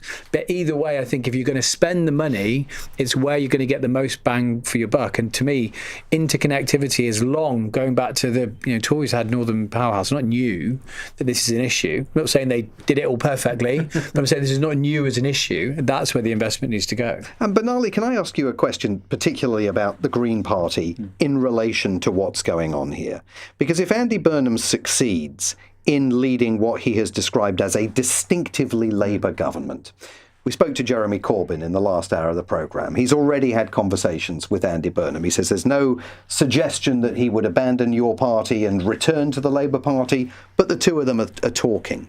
Is there any concern among Greens that your room for political manoeuvre might be constrained by an Andy Burnham government that proves successful in delivering a distinctively Labour government? Well, I think already, right, there are kind of alarms about where Andy's going and what that's going to mean for people who are left-wing voters, right? Like, he already was talking about expanding oil and gas in the North Sea. He has kept Shabana Mahmood in the Home Office, and I think a lot of those policies that he's exploring about refugees and migrants are going to be deeply unpopular. I mean, let's talk even about his ideology, right? He described himself as a David Blunketite. David Blunkett was not a particularly popular figure amongst kind of the left when he was a Home Office minister. I would say there's going to be quite a bit of space. I dare say there will be a bit of a Burnham bounce, but he's still grappling with the fundamental challenges that Starmer was dealing with. And there's a lot of the same cast still in there. If it's just Starmer with a bit more charm and a different accent, I think quite quickly voters are going to be disillusioned. I think that might be a big if, though. Now, we've got some breaking news that has just reached us here at LBC. The Migration Minister, Mike Tapp, has been sacked. He tweets he is disappointed to be leaving government and that he had remained loyal to Keir Starmer until the end. If you were listening to this programme about 3 weeks ago, you will remember that Mike Tapp found himself embroiled in a row with Shabana Mahmood, then the Home Secretary. He might have assumed that she may not have remained in her post as Home Secretary. That row occurred right at the end of Keir Starmer's tenure as Prime Minister. Sir Keir then resisted calls by Shabana Mahmood to fire Mike Tapp, and he remained in post, which must have made for some pretty uncomfortable interdepartmental meetings at the Home Office. Taking to Twitter tonight, Mike Tapp has said, "I wish my successor the best of luck." But Downing Street have not yet announced who that successor is going to be. So, breaking news, Mike Tapp, the Immigration Minister, has been fired, leaving the government, and clearly misplayed his hand in that dispute with Shabana Mahmood.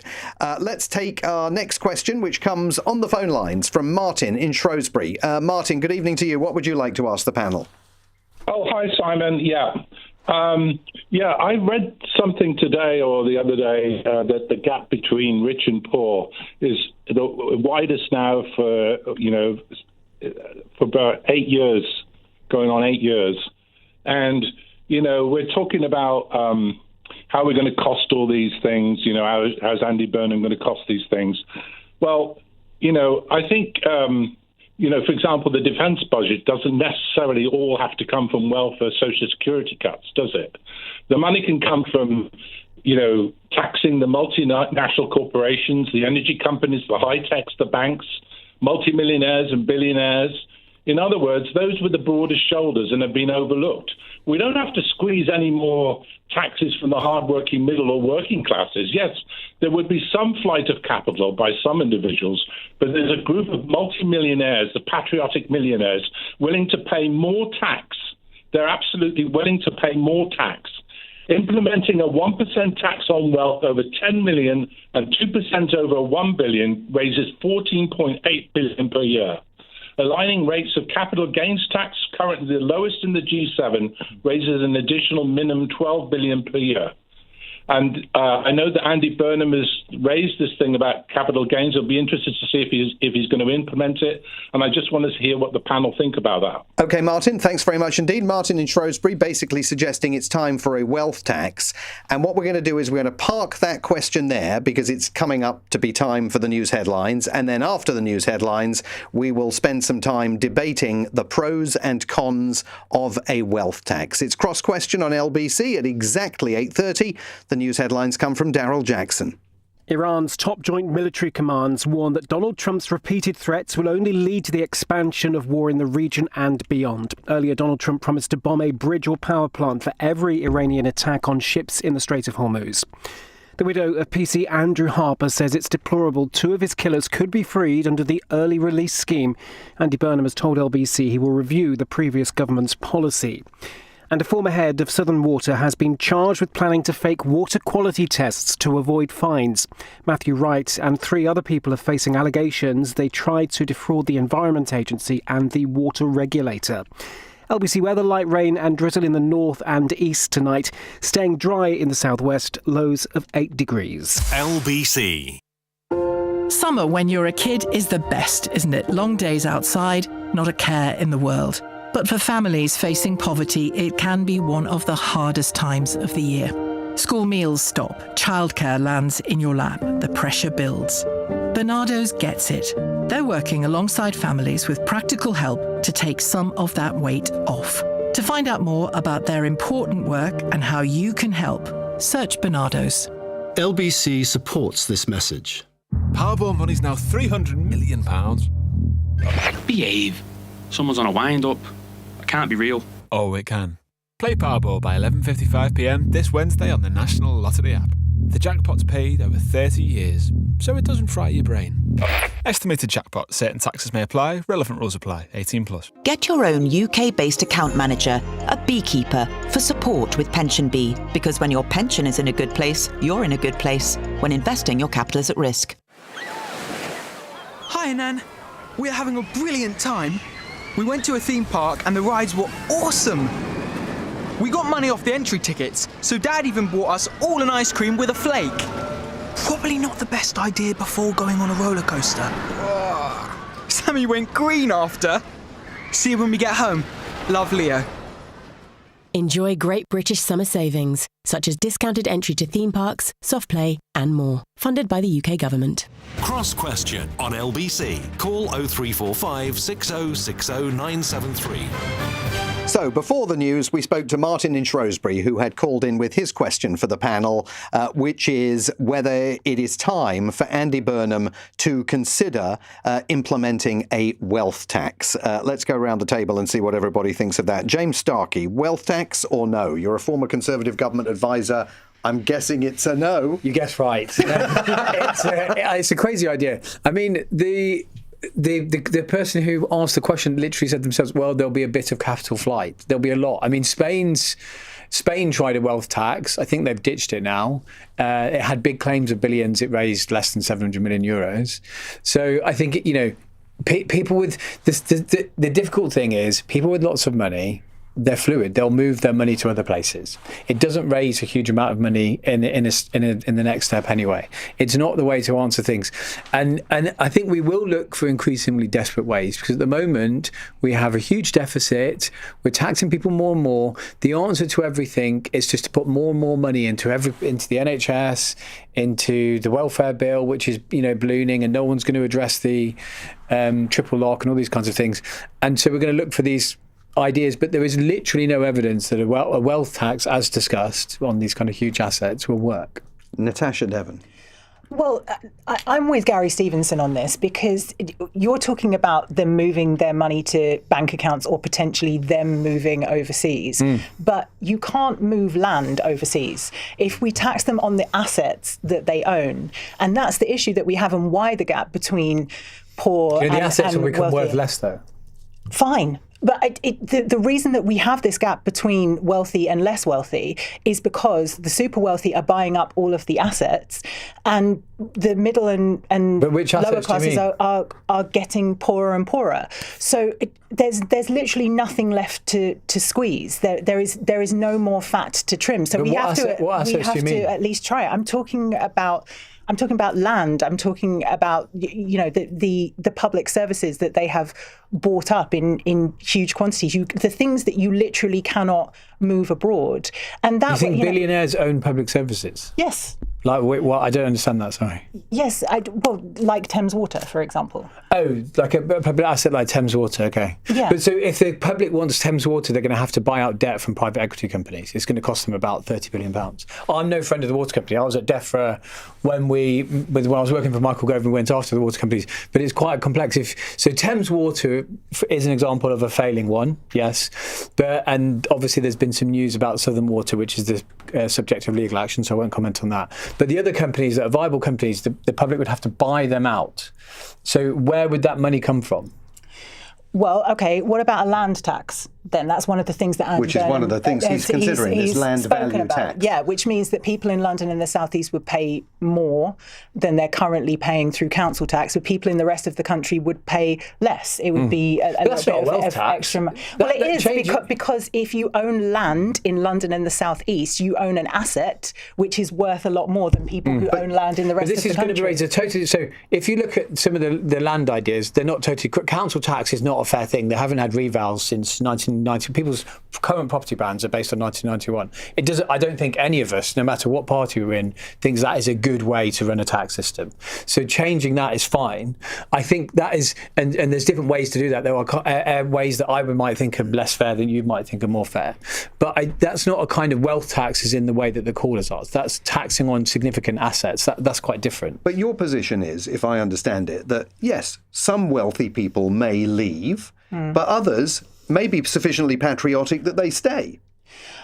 I mean, whenever taxes have been raised on very wealthy people before, they haven't left in the numbers that have been predicted. There's a lot of scaremongering that happens in certain corners of the press about the numbers that would leave the country. But I just think we're at a stage now where what option do we have left? We're talking about the number of young people who are not in education or employment. That's because the education system, the mental health system, all of the things within a young person's community that helps them to thrive have been cut to the bone, and now those chickens are coming home to roost. No wonder we're seeing so many young people dependent on the welfare state. There is no fat left to trim. They've got the money. We need some of it. Alan Mendoza. Good Lord, and there's so much fat left to trim on this sort of basis. Let's just start with the wealth tax issue. 12 OECD countries introduced this in the 1990s, okay? Only 4 have them today. Why? Because they didn't raise the money that people thought they were going to raise.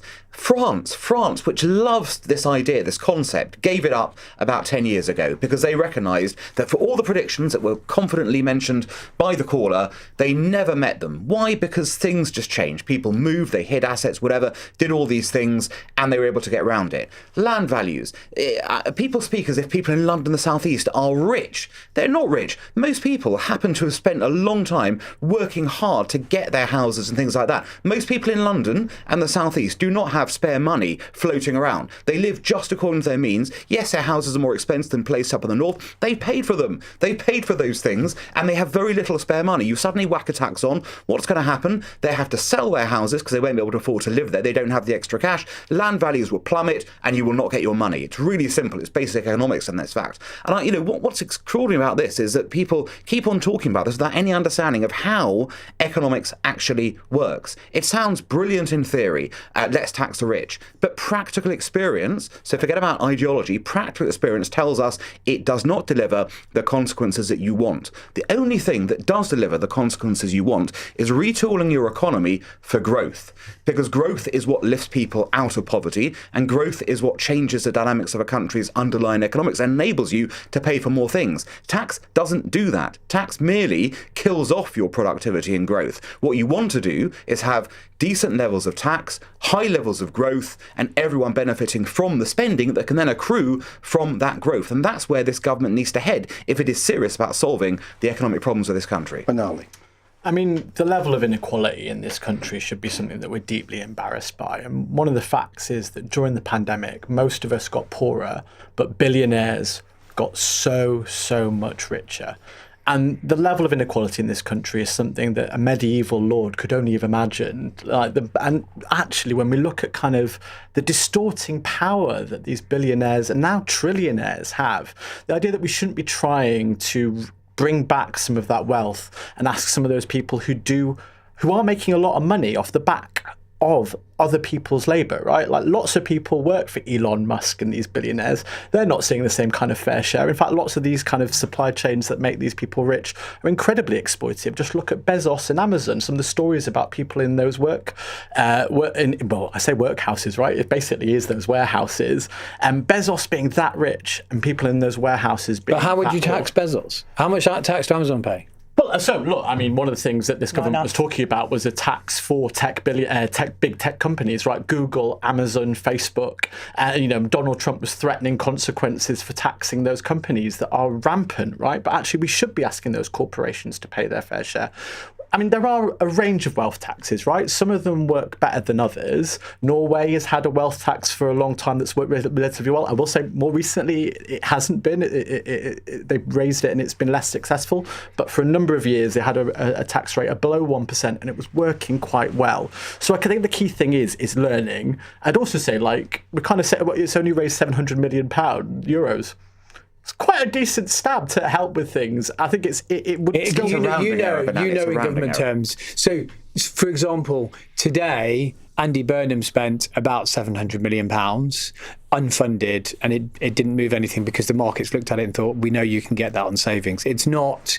It's a huge amount of money, but it's not a large amount of money. What about the idea of raising business rates on warehouses in order to provide other businesses with a break on business? So that's an interesting discussion. So what is that? That's an online sales tax.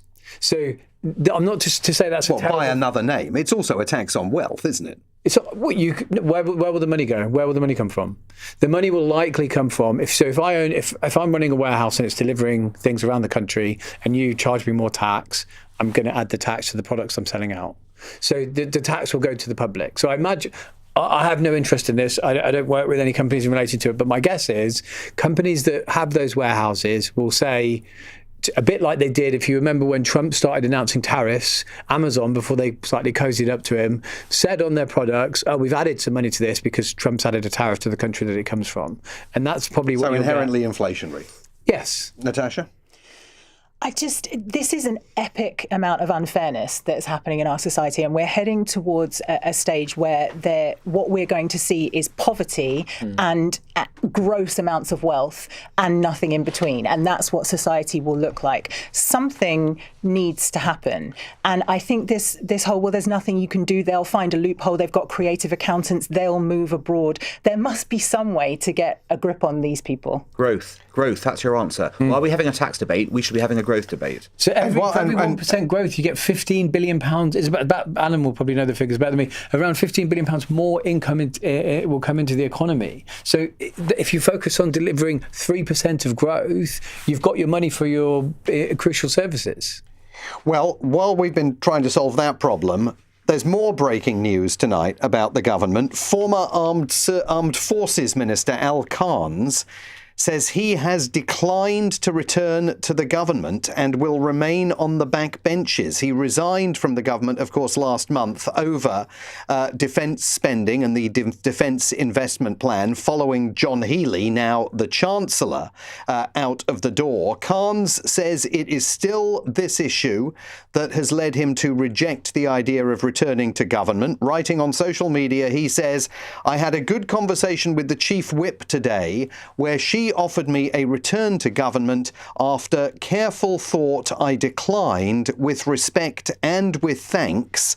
And then he goes on to say, "The argument I resigned over has not yet been settled." So Al Carnes going to stay on the backbenches, declining to take up a position in Andy Burnham's government, which is an extraordinary situation for him to find himself, because after he resigned from government, there were even suggestions that he might challenge Andy Burnham for the leadership of the Labour Party. And then, of course, he chose, as others did, to sit that race out. So we now know, over the course of the last hour, that Migration Minister Mike Tapp has been fired, not returning to the government, and Al Carnes, former Armed Forces Minister, saying that he has turned down an opportunity to be part of Andy Burnham's government.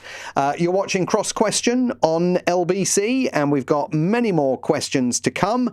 You can ask our panel anything you like at 0345 6060 973. You can text 84850. The time is coming up to 8:45. This is LBC. At McDonald's, feeding the little ones just got easier with a Happy Meal for just $2.99 on the app. That's long journey stop-offs and movie night feast sorted. Just a little spend for some big smiles. Some fun, some food, it's all inside this Happy Meal. Until the 1st of September from 11 a.m. Only on the app, not on delivery. One use per day. A maximum of 4 Happy Meals per redemption. Price may vary. You think a football coach just teaches how to kick a ball? Nah, a football coach gives you the skills to win in life. I stay focused for 90 minutes. So a 60-minute exam is no Swift. Job interviews don't scare me. I'm up against 11 players every week. And I'm not just captaining a team. I'm prepping for when I'm running my own company. A coach's influence goes beyond the pitch. That's why Chase Bank has funded over 6,000 grassroots coaching qualifications. Search Chase. Shots from halfway causing goalkeeping howlers. Roofs badly leaking from sudden rain showers. Saturday hackers and onion sizzling. These are a few of our favourite things. When you're singing, yet not winning. When your bet's gone bad. We simply remember our favourite things, and then we'll feel so glad. For all your favourite things, visit BetVictor. 18+GambleAware.org. Please gamble responsibly. Vodafone is backing the UK with an £11 billion investment to make the nation's biggest network even better. Fair play, that's a big commitment. So you can launch that business. So I can start selling my model trains in Pwllheli. Multitask in a haze of glory. I could stream Wimbledon whilst on a video call. Start doing more of what you love from more places. Opportunity awaits. Switch to Vodafone today on the Nation's network. Nation's network means UK's biggest network through Vodafone 3 merger based on mobile sites versus major providers. Network improvements by 2034. See vodafone.co.uk/TNN, subject to coverage. Get unlimited video calls with vets from First Vet with Pets in a Pickle. For pet insurance policies as unique as they are, visit petsinapickle.co.uk. Cross Question on LBC. And our next question for the panel this evening comes from Tiago, who is on the line from St Paul's in Bristol. Good evening, Tiago. What's your question for the panel here? Oh, good evening, Simon. Being established that there's nowhere else to squeeze money, right? So, and Andy Burnham said that one of his priorities is to change the education system and improve young people's, mental health.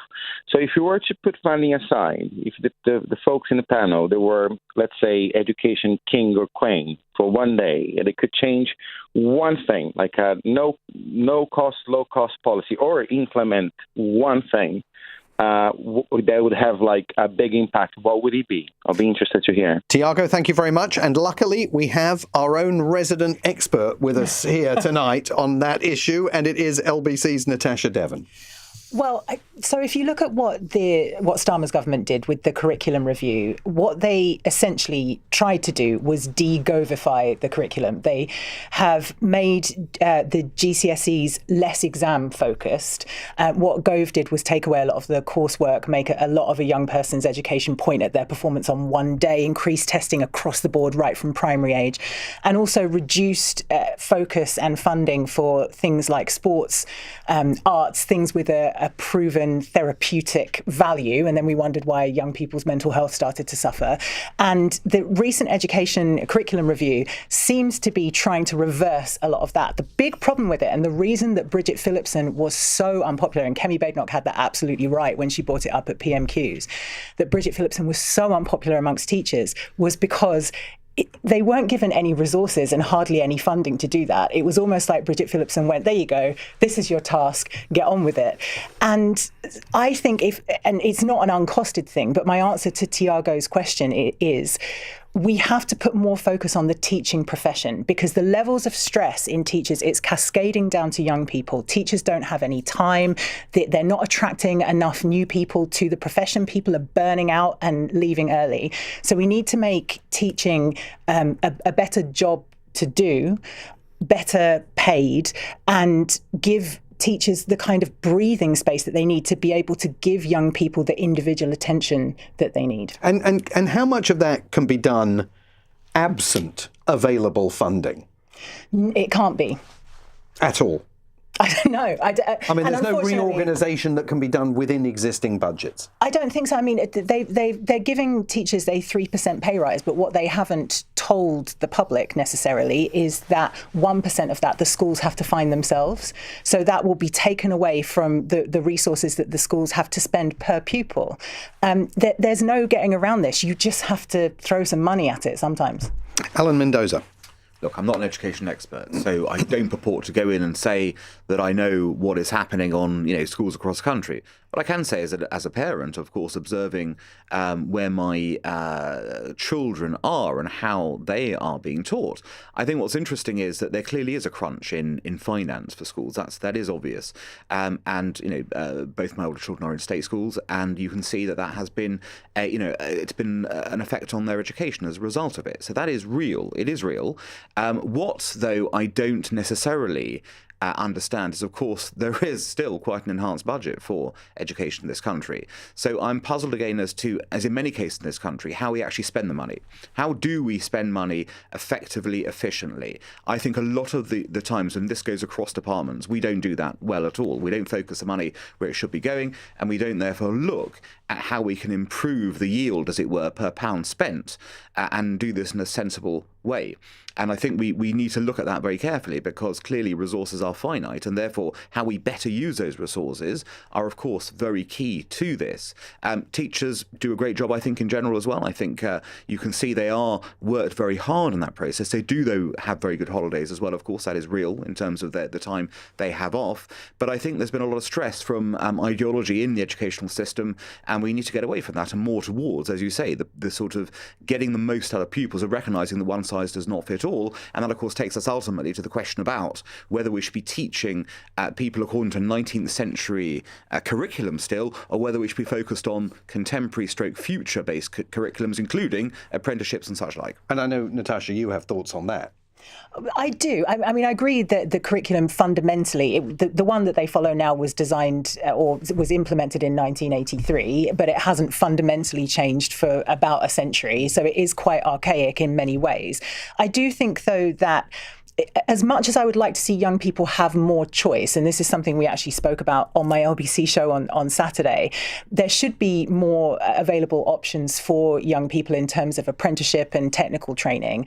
However, learning is its own reward, and things like literature and the arts and philosophy absolutely have their place within the education system as well. And I think what has happened, where we've become more testing and assessment focused, is a lot of the joy and creativity has been taken out of education. Benali, what would your idea be for Andy Burnham on how to improve both education and young people's mental health? I think the number one thing is class sizes and staff ratios. You look at really successful education systems like Finland, and teachers are teaching to smaller classes, and I think that's ever more important. We've just come out of a pandemic. A lot of young people haven't come out of that unscathed, and actually children and young people need a bit more focused attention, and that's really hard when you've got a big classroom. Now, I grew up in Nottingham, which famously wasn't a very good education service. Like, my school was burnt down in an arson attack by students. Also, the GCSE pass rate was 18%. I think about some of those young people who've gone on to end up being in prison, actually. If we invested in those schools today, we might not be having this debate about having to build new prisons, right? I think it is that pipeline, and we have to disrupt it. And we start by investing in young people really early on. And one of the big problems that we've had in this country is austerity. We are reaping what we have sown during that last Conservative government by cutting youth clubs, by cutting education services, and focusing on the things that didn't matter. Well, although Keir Starmer would say that one of his main achievements was the restoration of youth clubs.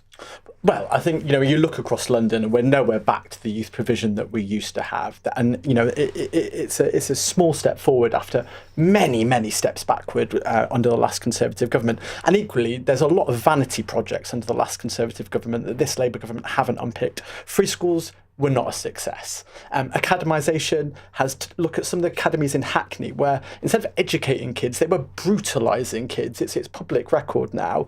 I think actually we need to bring schools back under local authority control, and we need to start having a conversation about where the money is going. And the number one thing is smaller classrooms. Lucy Powell, the new education secretary, when she was shadow education secretary, vociferously argued against the academisation process. So it'd be interesting to see if she brings them back under local authority control. James?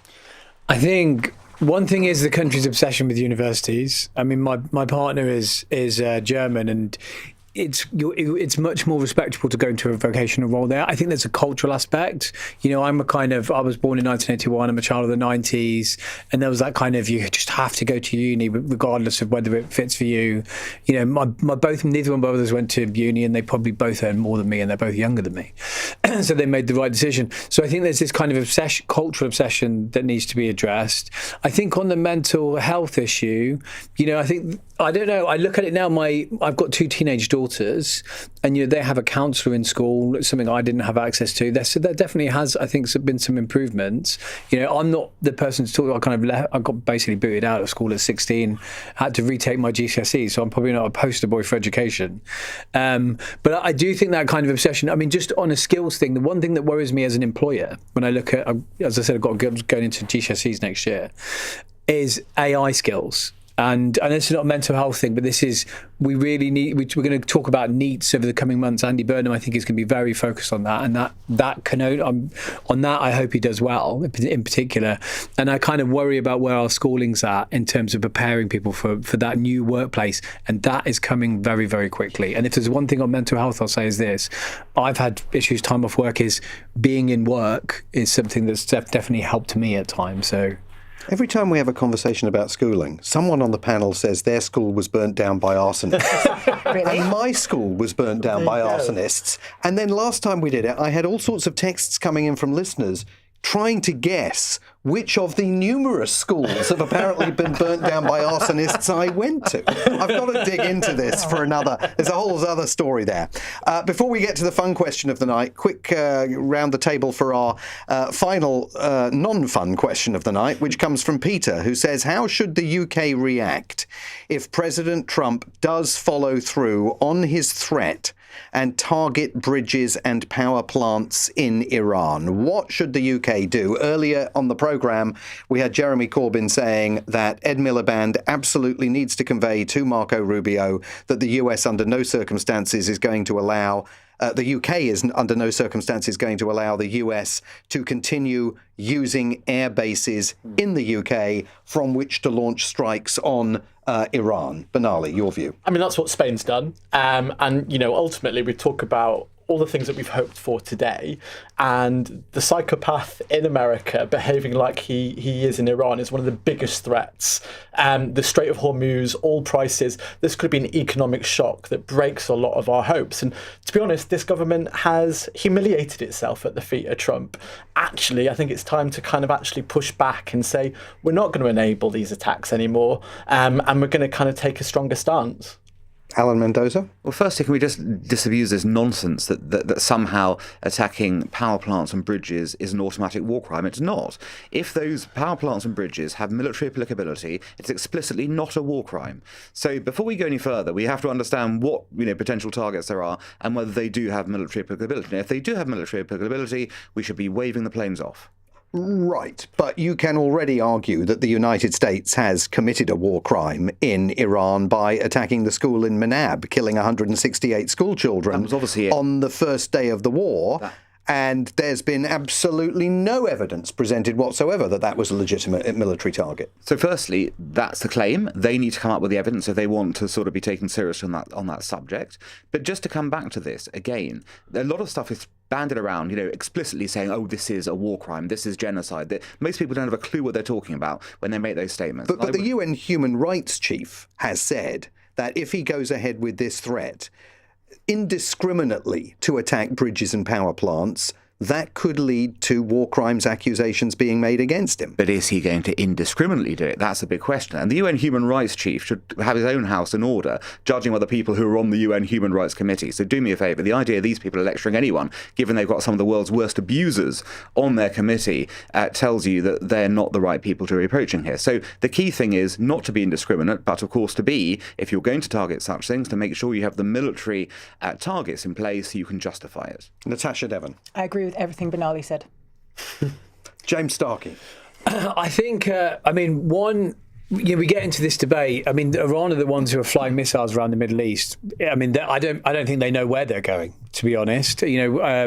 So there's that issue. On Trump, I think the reality is he's got himself into something he doesn't know how to get out of at the moment, and both sides are escalating things. I mean, on Alan's point, it's perfectly true that these installations can be legitimate if they're used for military purposes, but I don't know the ones they're targeting and the reasons they're giving. But I think there's a real focus on the kind of Trump side of thing when there's basically once Iran of just randomly targeting, definitely, I mean, they've hit civilians across the Middle East in indiscriminate attacks. But I think the bigger problem for the world is we how does Trump get out of this, and how does Iran get to a peace deal? And at the moment, to me, that is just really not clear. Well, because that hits us here at home. By the way, exactly. I mean, the economic consequences of this are intense, and real. They are both clearly digging in and reigniting this conflict. And can I say one more thing? The thing that kind of gets me, and we get in discussions like this, is a lot of the things that we push our UK politicians to do are totally performative. So, kind of having a pop at Trump in a kind of Love Actually style way in a press conference might make us feel good, but it won't do anything. The only way you're going to deal with this is through probably back-channel dealings with the US military and the US president. Performative actions might make us feel good, but they're not going to help us with an oil price, I can tell you that. OK, corner turn now as we come to the fun question of the night that has been texted in by Angela. Oasis have overtaken the Beatles in the all-time UK album chart. Which British artist or group do you think, deserves to have their album at the top of that chart? Benali Hamdash. Well, I was a young man child even for the Britpop days, but I will say at the time I was always a Blur boy, so I think Park Life was always a better album. They were a lot less annoying than Oasis. Alan Mendoza. I totally agree with Ben Ali on the Blur versus Oasis argument, but it obviously has to be the Pet Shop Boys. Pet Shop Boys. Natasha Devon. I'm going to say Bowie, and as a young person of the 90s, the overlooked album is Heathen. Okay. James. I'm going to... Well, I think the most influential band of the 90s for me, I was more of a Blur guy, but Radiohead. I think they had a couple of albums that were Better than either Blair or Isis. I think you're all wrong. I think the answer's Delamitri, but that's just me. Thank you very much to all of you for being here tonight. Banali Hamdash, Green Party member of the London Assembly, James Starkey, former Conservative government advisor, Ellen Mendoza, Reform UK's advisor on global affairs, and LBC's very own Natasha Devon. She will be back on Saturday night at 6, and you definitely do not want to miss her programme every Saturday at 6 here on LBC. You also definitely do not want to miss tomorrow night's edition of Cross Question. The panel will include Labour MP Belle Ribeiro Addy, the Tory donor and former Independent Town Mayor Andy Preston, the businessman Tony Earnshaw, plus the political journalist Shihab Khan, and most importantly of all, Ian Dale. Back in the chair. That's tomorrow night at 8 o'clock. Thanks to all of you tonight. Into our final hour of the programme this evening, we're going to talk about new research out today that shows people living in more than 7.4 million households are going without at least some essentials as they struggle to juggle their finances. 62% of families, a record, told the Joseph Rowntree Foundation they have been unable to afford at least one essential item over the last 6 months. If you are living on the breadline in that position, tell us what hard choices you have been forced to make as the economy has tightened and your own income has failed to keep pace with the rate of inflation.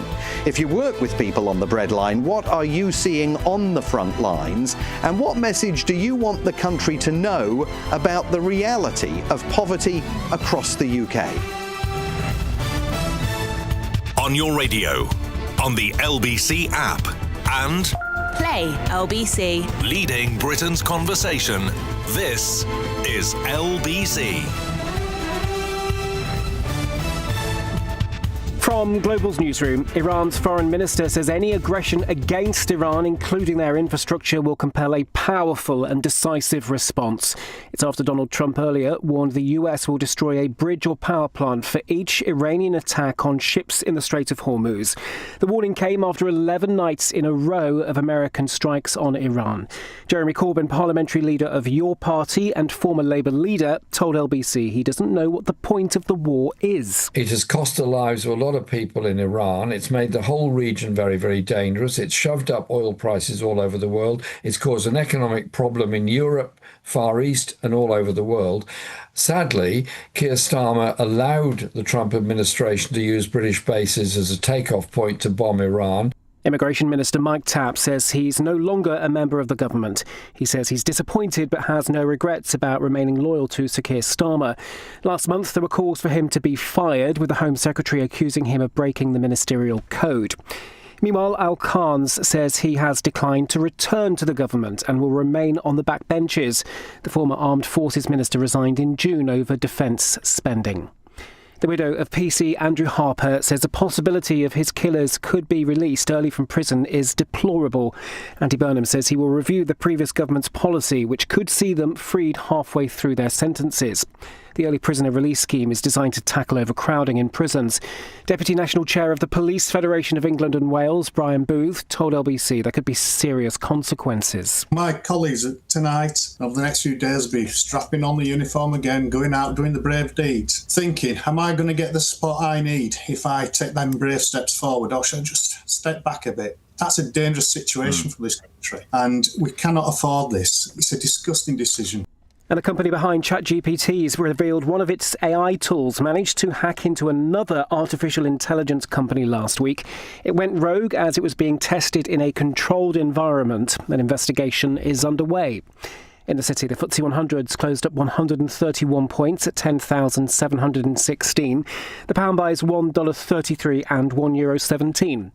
LBC weather, light rain and drizzle in the north and east tonight, staying dry in the southwest with clear spells and patchy fog, lows of 8 degrees. From Global's newsroom, for LBC, I'm Daryl Jackson. This is LBC from Global, leading Britain's conversation with Simon Marks.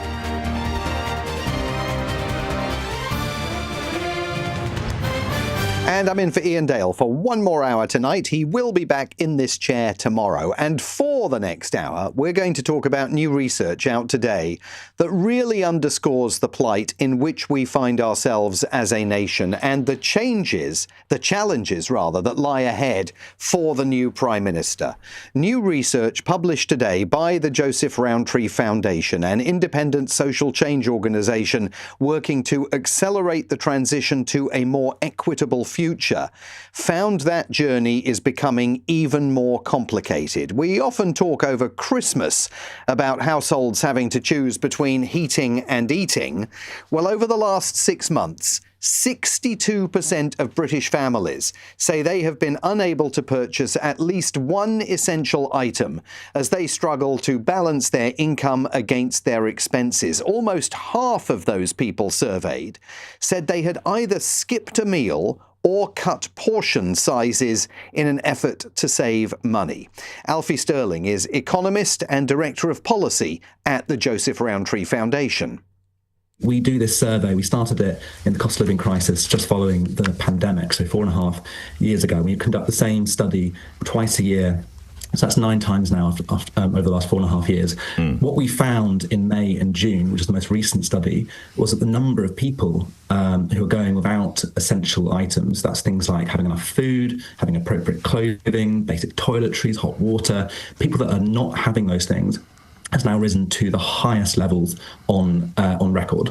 Now, to those of us who are of a certain age, all of this might sound hauntingly familiar. If you, like me, were knocking around in 1983, you may remember a staggering documentary series on ITV called Breadline Britain. It was a haunting and deeply alarming fly-on-the-wall series of films that lifted the lid on the extent of poverty that developed in the 1980s as unemployment soared, industry collapsed, and income disparity greatly widened. For those of us comfortably off, the series served as a wake-up call, and I know it has been emulated on many occasions since then, but this Joseph Rowntree Foundation survey is surely another canary in the coal mine, an indication of the steep mountain that any government is going to have to climb to boost economic growth and alleviate a growing sense of economic fear among the least well-off in our society. There are voices that suggest the survey's findings are not an accurate reflection of what's really going on out there, and there is no doubt that the Prime Minister has got to find a way of getting people back to work and off state benefits. But if you are living on the breadline, making those awful choices, tell us what kind of difficulties you're facing and how you might have found ways to economise as the economy tightens. If you work with people living in food insecurity, facing these challenges, what recommendations do you have for the government as the new Prime Minister works on efforts to create that circuit breaker that Mr Burnham says everyone needs, especially the least well off? And if you have doubts about whether it really is as bad out there as the survey suggests, I'm very happy for you to share those doubts with us as well. You can call me at 0345 6060 973, same number for WhatsApp that it is for the phones. You can text 84850. And to kick our conversation off this hour, I'm joined by Devon Galani, Director of Policy in Practice, who was one of the architects of the Universal Credit Welfare System. Mr Galani, it's good to see you. Thanks very much indeed for coming on the programme tonight. First of all, I mean, in terms of the findings of this Joseph Rowntree Foundation study, do you believe the conclusions that things out there are not just bad, but are bad at record levels? Good evening to you. Yeah, good evening. So I do believe them. It's something that we've seen growing, particularly over the last decade.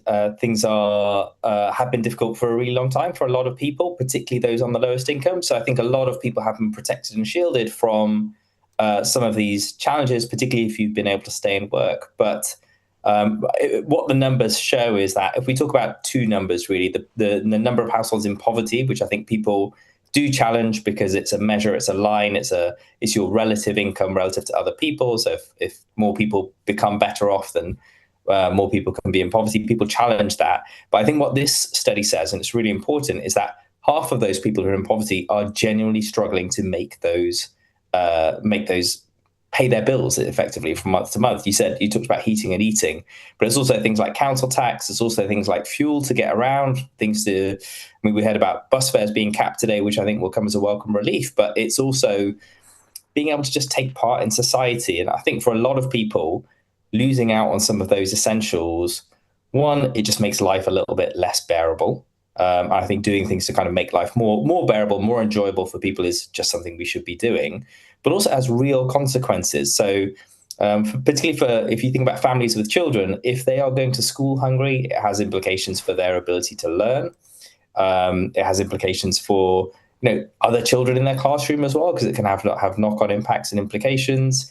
For older people, it can lead to them not getting out and about as much, being more socially isolated for longer, which can have, again, implications for their health, which costs everyone and costs society quite a lot more than if we just made sure people were housed, fed, kept warm as a basic necessity. I mean, I know we're only into the third day of Andy Burnham's premiership. He's announced that £2 cap on bus fares that you referenced. There's VAT relief on electricity bills that's going to save the average household £45 a year. But as one of our listeners was pointing out earlier in the evening, that is 79p a week, 79 pence a week. I mean, that's not going to come close to alleviating the difficulties that this new survey has revealed today. No, and I think there are a lot of people who work in our sector saying actually the support should be much more targeted toward people on lower incomes. I actually disagree. I think in that first statement, Andy Burnham's done two things. One, he's done sort of the anti-winter fuel payment. There's support there for everyone, which I think is a really important message. This isn't about one group versus another. It's about everyone getting some money off their bills. And there's a niche policy point here, which is making electricity cheaper relative to other fuels is actually really good for the economy. It means that we can, we're going to decarbonize a little bit faster, which again is something that the government wants. And it does send a signal that actually you should be electrifying things, and that actually makes the country greener. So not everything is about being super targeted. There are other ways to target support to people, not least through the social security system itself, where we've seen, for the first time, and to the government's credit, the first above inflation increase in the level of universal credit, which had been frozen at various points over the last decade. And that is what has been pushing a lot of families into poverty. And I think some of what the government's doing in terms of lifting that standard allowance, some of what it's doing to tackle child poverty is going to make a real difference to that level of support that was introduced under Keir Starmer is going to make a real difference to, and is much better targeted to those in poverty, whereas measures like taking VAT off energy need to be viewed as a mainstream measure, and you need a mix of both as the Prime Minister. But you've also got to get people back into work. I mean, when you've got 16.2% youth unemployment, that can only further be supercharging the findings of studies like this one, and making it even harder for families to make ends meet, because their children, as they leave school, in some cases graduate from university, I mean, they're simply not able to go out and find the employment that they need to contribute not only to their families, but to the economy more broadly. Absolutely. And I think we've seen a big drop-off in entry-level jobs, partly as a result, again, of the government's measures. So the government's done some good things on child poverty, but it's done some pretty challenging things. I know businesses are across the country would say they're struggling. They've had to take a real hit on their margins, on their profitability, because of things like the increase in national insurance contributions that employers are expected to pay, things like the increase in the living wage, which are a very good idea in principle when the economy is buoyant. But actually what it's done at the moment is made it really hard particularly for entry-level jobs. So younger people, when they try and find their first job, are finding it harder. And particularly the more disadvantaged younger people are finding it even harder still, because the further away you are from the labour market, the harder it is to get that first job. Is there a vicious circle here in these findings, in that people that may already be living on benefits largely then go out and seek more opportunities from benefits that they can turn to in order to make ends meet, intensifying the benefits crisis that the country faces? It's a great question. I think part of it is the framing of it. So you can view it as a vicious cycle. I prefer to view it as a virtuous cycle. So I think if you can get people the support they need to get more stabilized financially, that often gives them the platform they need to be active, as I said, be socially active much more, which can help them to get that first job, can help them to make the connections they need to get into that first level of employment. What I saw over the last decade, again, working on the front line as money was being taken away from people, was a lot of people going back into their shell, getting, if they lost their job, they were finding it harder to get out and about because they just didn't have the money. And I think sometimes it can be a real false economy to think that making cuts to social security, making cuts to benefits is cost-free, savings to the treasury. Those costs often pop up elsewhere in councils' homelessness budgets, in councils' social care budgets, in schools' education budgets. And we need to really look at these things all together. As I said at the top of this conversation, if children are going to school hungry, they're not going to be able to learn as well. And I think in some respects, like if you think about the NEET crisis right now, I think we're starting to feel the consequences of cuts that were made a decade ago.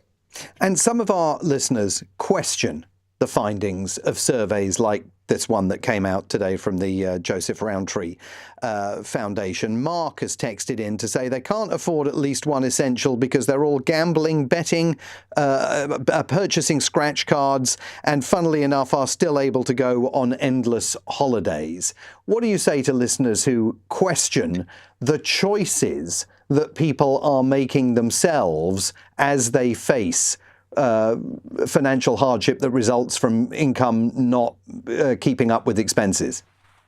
There are definitely trade-offs and choices being made every day. You make them, I make them. I spend money well, I spend money badly, and I think you can be, people can be judgmental about that. I think what I've seen is a growing number of people finding themselves in serious financial difficulty because of circumstances outside of their control. Perhaps they've lost their job because the economy's been struggling, particularly where they live, or their benefits have been reduced, certainly either in reality or in real terms, which means as costs have gone up, they're struggling to make ends meet. And what I've seen actually I'd say some of the worst consequences is seeing a growing number of people falling into debt and not seeing a way out. And I think that has some serious negative consequences for their mental health, for the different organizations, the utility companies, the local authorities that are trying to get the money that they need to fund their services. And what I'd say to people who are struggling financially listening to your show is some research, policy and practice did £24 billion of support is going unclaimed each year. You can look for that. So if your utility company, your water company, your energy company is you're struggling to pay those bills, often those support schemes exist from those regulated organizations. Or you can go online, search for benefit calculators, fill in some information yourself, and see what support you might be able to get if you're struggling. Now, your listener might say, okay, people who get that money might make different choices. What I see on the front line is people genuinely struggling to make ends meet, not having the money to pay their bills. And I don't think it's that reasonable to be too judgmental about how people who have very little to live on, as we've seen, as we've seen from this study, it's focused on the lowest income households. It's 4,000 low income households who are being surveyed here. And what you're seeing is not just those in poverty, in terms of the poverty line, but genuinely not being able to stay in their home potentially, right? That's a worst case consequence, having to choose between heating and eating, as you said at the top of your show. So I'm seeing real consequences, either directly or through the partners and clients we work with. And can I ask you finally, if Andy Burnham was sitting in this studio, I think he might argue that devolving power and resources to local authorities to address these issues more directly needs to be part of the answer to all of this. Do you buy that? So firstly, I think Andy's made a great start, actually. Kind of if you think about the first two measures, capping bus fares, capping electricity bills, they're going to help a lot of people in a lot of different ways. So I think that's probably the first point. On devolution, I think local authorities, we work with local authorities, we've seen them do some incredibly innovative things. One of the things we've seen them do is identify struggling families using the data that they hold. So we've helped them with that through a platform called Lift, Low Income Family Tracker, and that's been used to identify people who are struggling financially and get the support they need to them proactively before they get into worse financial difficulties. So you're stopping the worst consequences, chasing them for money that they don't have, and ensuring that they're getting the support that they should be getting in the first place.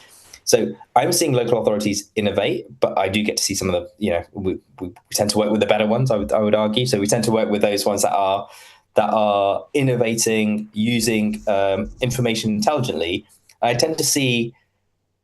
would like to see even more of that. I would like to see Andy give even more of the data that's held by central government to local authorities so they can start to innovate even more. I think when you try and do these things top down, central government has a tendency, I worked on universal credit. I saw how challenging that was for central government to implement. Ultimately, it did it well, but it was certainly a challenge for, anyone who saw that happen over the last decade or more.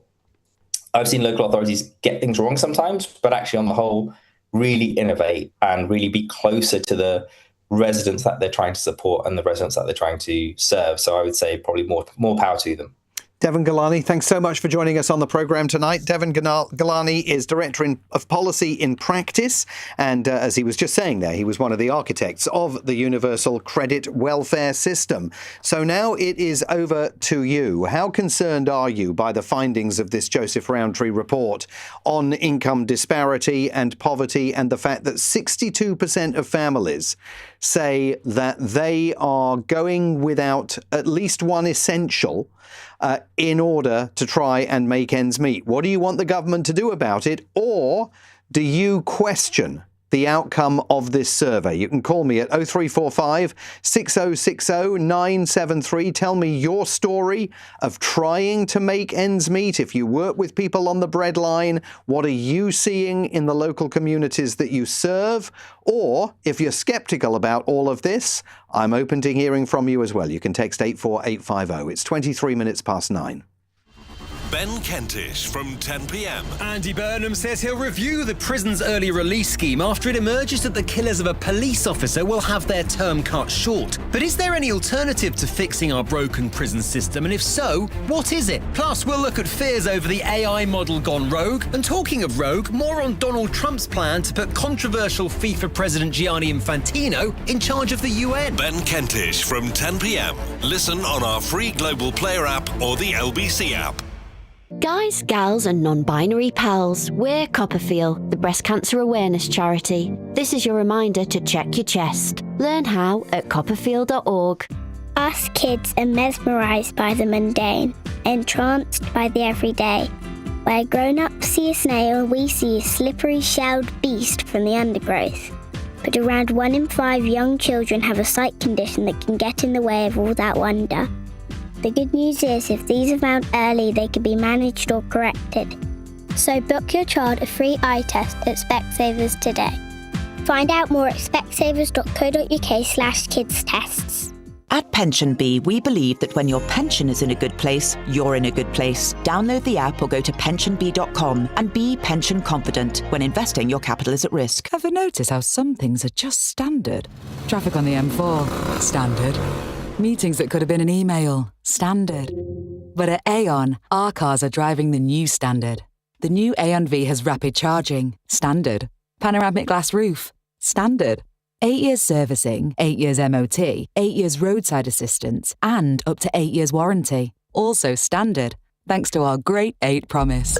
Search Aon Auto to test drive today. T's and C's apply. Take Irish ferries from Dover to Calais, where your pet travels in the pet lounge. You'd be barking not to. Irish ferries. See travel differently. Simon Marks on LBC. Call 0345 6060 973. Graham in Bradford has texted in to say, I ran out of food 3 times, but never soap. The local Asian shop sold cheap soap for 29 pence a small bar. Thank God I have PIP now after a 9-month wait and a court tribunal. Others of you are far more sceptical about the findings of this survey that suggest many families across the country are missing out on buying essentials because they can't make ends meet. Edward has texted in to say a quick check on ChatGPT reveals that 83% of families have some sort of TV and video subscription. So some of the 62% of families that say they're going without essentials have TV or video subscriptions. And I know other listeners have made the point that everybody's got a mobile phone these days, and some families consider that an essential and so therefore pay for that. Let's go to the phone lines. Michael is in Dover. Good evening, Michael.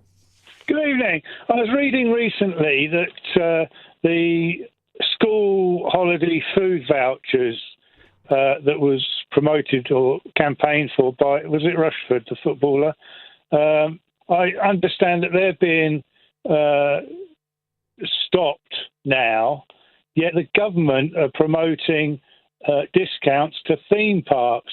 But if Andy Burnham wants to be seen to supporting those in need, perhaps he's going to have to reinstate the food vouchers to show that the priority is food rather than theme parks.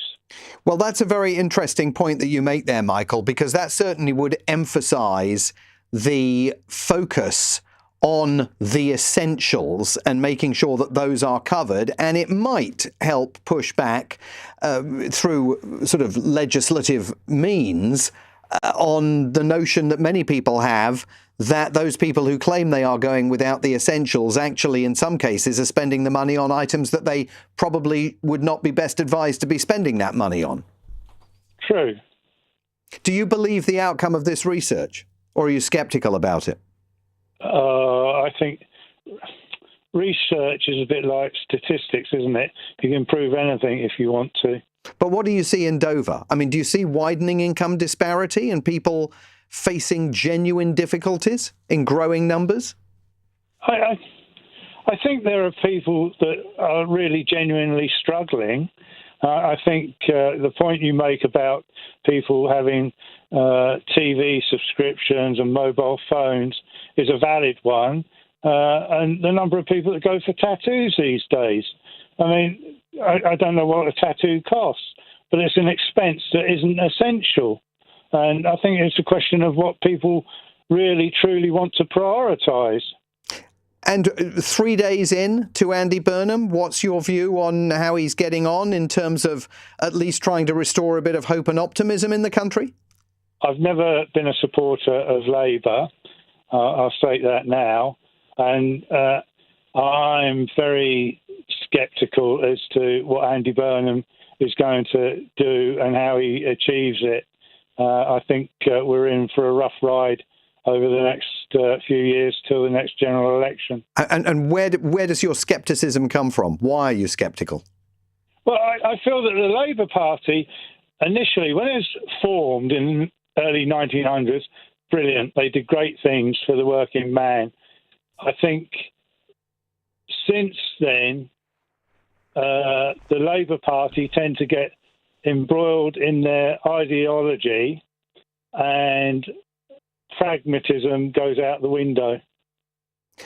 Michael, do you consider yourself lost to Labour forever, or could he win you back? No, I've never been a Labour supporter. I've never voted Labour. I've always voted Conservative. I'm 69 now, and I don't see any reason to change. And I'm quite optimistic that Kemi Badenoch, if she comes up with reasonable policies, will do far better in the general election than perhaps the polls are suggesting at the moment. Michael, thanks very much for sharing your views with us tonight. Michael in Dover, kicking our conversation off. Rachel has texted in to say you can't claim any benefits without having a mobile phone, which is a perfectly reasonable point to make, Rachel. All claimants have to fill out regular questions online and submit details to prove they are looking for employment. So in that sense, at least, the mobile phone becomes an essential. Call me and tell me what you think of the findings of this Joseph Rowntree Foundation. We're going to continue this conversation coming up. But after the news, we're going to talk about President Trump talking about the possibility that US forces will start destroying bridges or power plants for every Iranian attack on ships in the Strait of Hormuz. We'll talk about the legality or otherwise of that in just a moment. But now, with the time at 29 minutes to 10, the news headlines come from Daryl Jackson. Iran's foreign minister says any aggression against their country, including their infrastructure, will compel a powerful and decisive response. It's after Donald Trump earlier warned the US will destroy a bridge or a power plant for each Iranian attack on ships in the Strait of Hormuz. Immigration Minister Mike Tapp says he's no longer a member of the government. Last month there were calls for him to be fired, with the Home Secretary accusing him of breaking the ministerial code. And the early prisoner release scheme will be reviewed after the family of PC Andrew Harper raised concerns 2 of his killers could be freed. Andy Burnham's told LBC he's spoken to his new Justice Secretary to look at the policy introduced by the previous government. LBC weather: light rain and drizzle in the north and east tonight, staying dry in the southwest, lows of 8 degrees. This is LBC. London. The app for black cabs is here. Jump. Get about with drivers who have the world-famous knowledge and know every street in London. And unlike other black cab apps, you'll only pay the meter fare. No booking fees, no surge fees, no it's raining fees, no there's a game on fees. No fees ever. Just tap the app to hail your black cab. Jump, the app for the cabs that made London, London. Download Jump today. Gals, guys, get this. Primark's dropped their prices on hundreds of our favourites, like pure cotton PJs and men's cosy hoodies from £7, or women's cotton rich jeans from £9, and kids' extra comfy joggers just £3.50. There's only one word for that. Go on, show us how it's done. Iconic! Couldn't have put it better myself.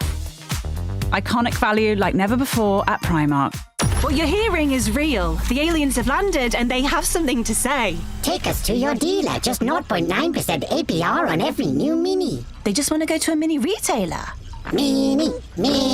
You heard them. Off we go. Make contact at your nearest retailer and get 0.9% APR representative across the entire range with a 25% deposit and 24-month term. Mini UK is a credit broker. Order by 30th September, delivered by 31st December. PCP with Mini Financial Services. Subject to status. T's and C's apply. mini.co.uk/offers. Simon Marks on LBC. Text 84850. We're getting into a debate over text about whether benefits claimants need a mobile phone or not. Rich has texted in to say you don't need a mobile. You can use a computer in the library for free.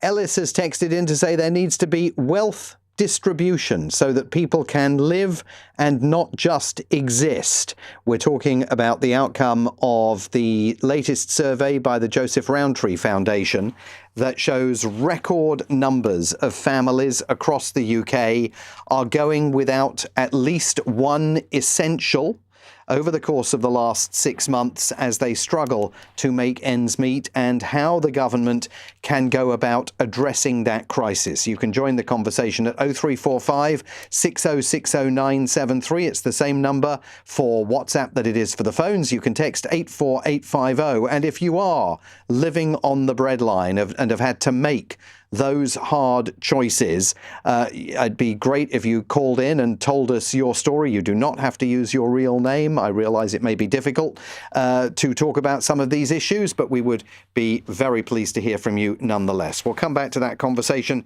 in just a moment. But first, President Trump has been making more threats today against Iran that themselves could pose a challenge for the Burnham government. Taking to his social media feed, the president threatened once again to widen the conflict that he has now notified Congress is once again a war against Iran. From this point forward, the president wrote, any time that the Islamic Republic of Iran shoots at a ship in the Strait of Hormuz, whether it be by missile, rocket or drone, or any other device or weapon, the US will bomb or destroy a bridge or power plant, even those that are located in the Iranian capital, Tehran itself. Joining me now from Boston in Massachusetts, Tom Dannenbaum, Professor of Nuclear Security at Stanford Law School, who was a co-author of an open letter from international law experts raising concerns about war crimes in the Iran conflict. Professor Dannenbaum, thanks very much for being with us here on LBC tonight. I would imagine your concerns about the possibility of war crimes taking place in the Iran conflict are even more heightened this evening than they were before that message that President Trump put out on his social media feed. Good evening to you from London. Good evening. Well, that's absolutely correct. These threats are threats to engage in violations of international humanitarian law. It is clear that any specific object is presumptively civilian. Components of electrical infrastructure and specific bridges can become military objectives where those specific components or specific bridges make a contribution to military action. But what President Trump is threatening here is not to target specific components of electrical infrastructure or bridges that are making a contribution to military action, but to target that category as a class which is presumptively civilian in its totality. And so not only does this threaten specific violations of international humanitarian law, it arguably entails a threat, the primary purpose of which is to spread terror among the civilian population in Iran, which is itself a violation of international humanitarian law at the level of the threat, regardless of what then follows. Can I just come to the specific power plants and bridges, because we may end up in a situation, and we've already seen at least one bridge attacked, and the Pentagon claimed it was a legitimate military target. I think that claim came from Central Command, in fact. I mean, we could end up in a situation where bridges and power plants are attacked by the United States, and they then subsequently claim that they were military targets. That's one possibility that can't be ruled out, right? That's absolutely correct, but there is an additional safeguard here. So the first one is that you can't target civilian objects, and the specific target has to be a military objective. But the second is, even where it is a military objective, an attack would be precluded if the civilian harm associated with or expected from attacking that specific objective would be excessive in relation to the military advantage anticipated.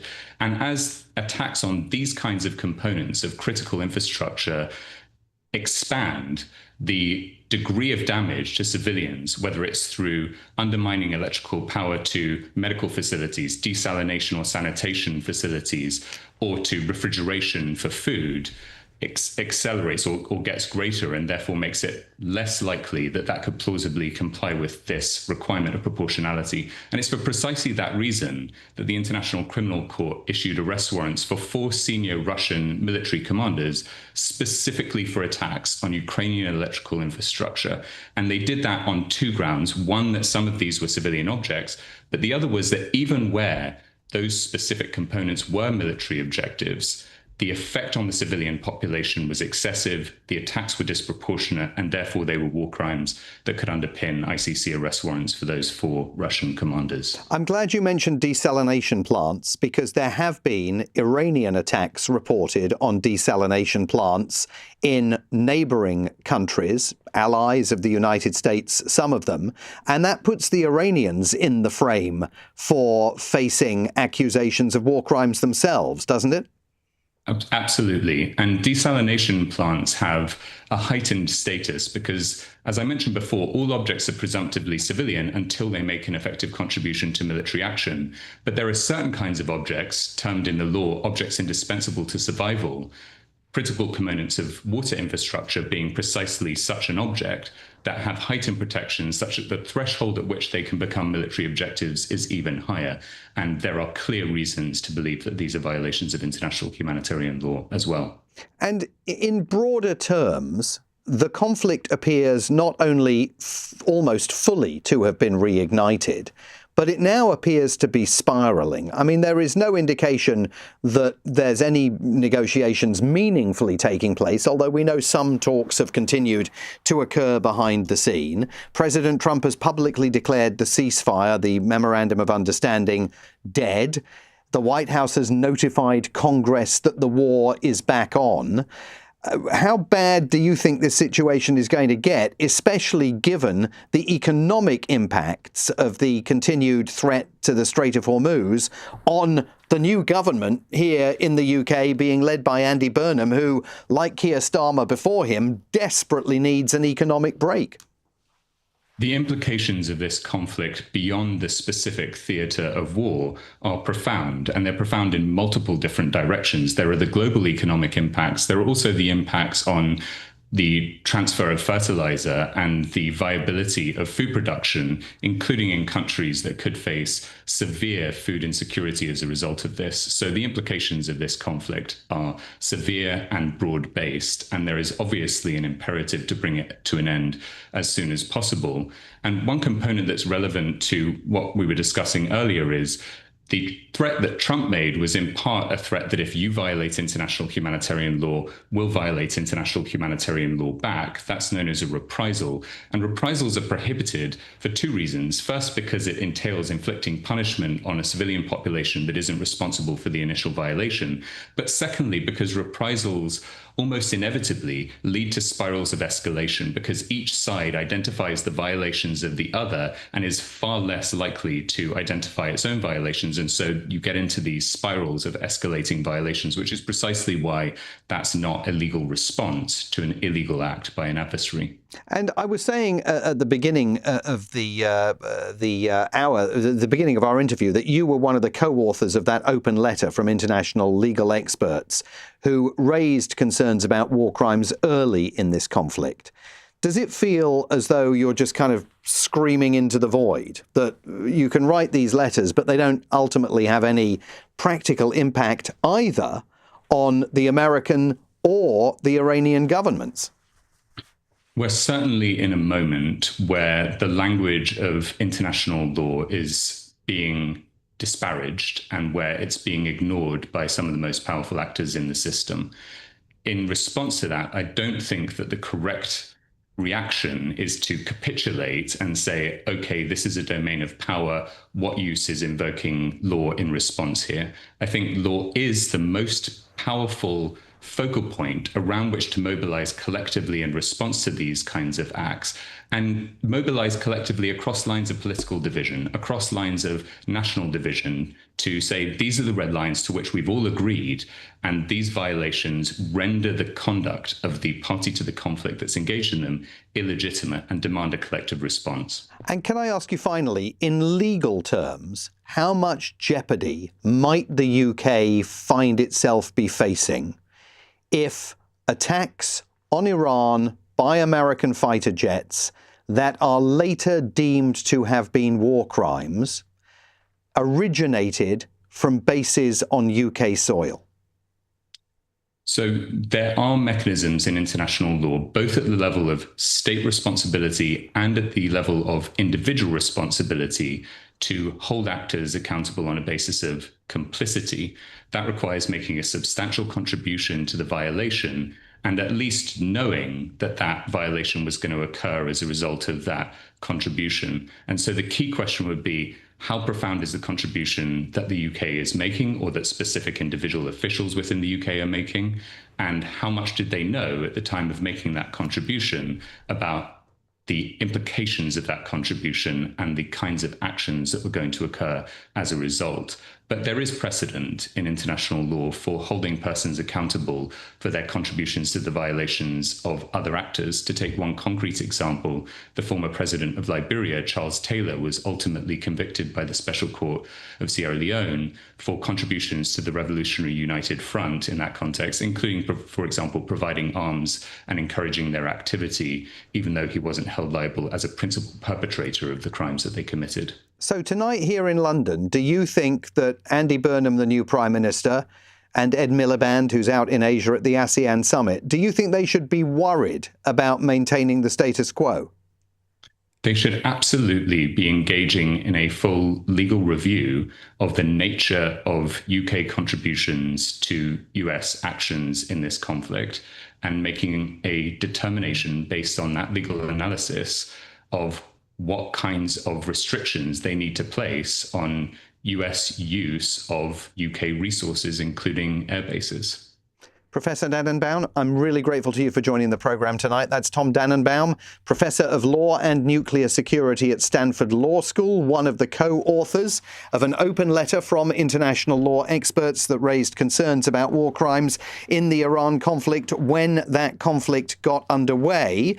There's more breaking news to report this evening. The U.S. Energy Department has announced that the United States and Saudi Arabia have signed a nuclear cooperation agreement alongside an accompanying bilateral safeguards agreement. So some kind of nuclear cooperation agreement signed between the United States and Saudi Arabia that will enable Saudi Arabia, it is reported, to develop a civilian nuclear program. Nuclear experts and former officials in Israel have warned that this agreement could lead to Saudi Arabia securing a nuclear weapon.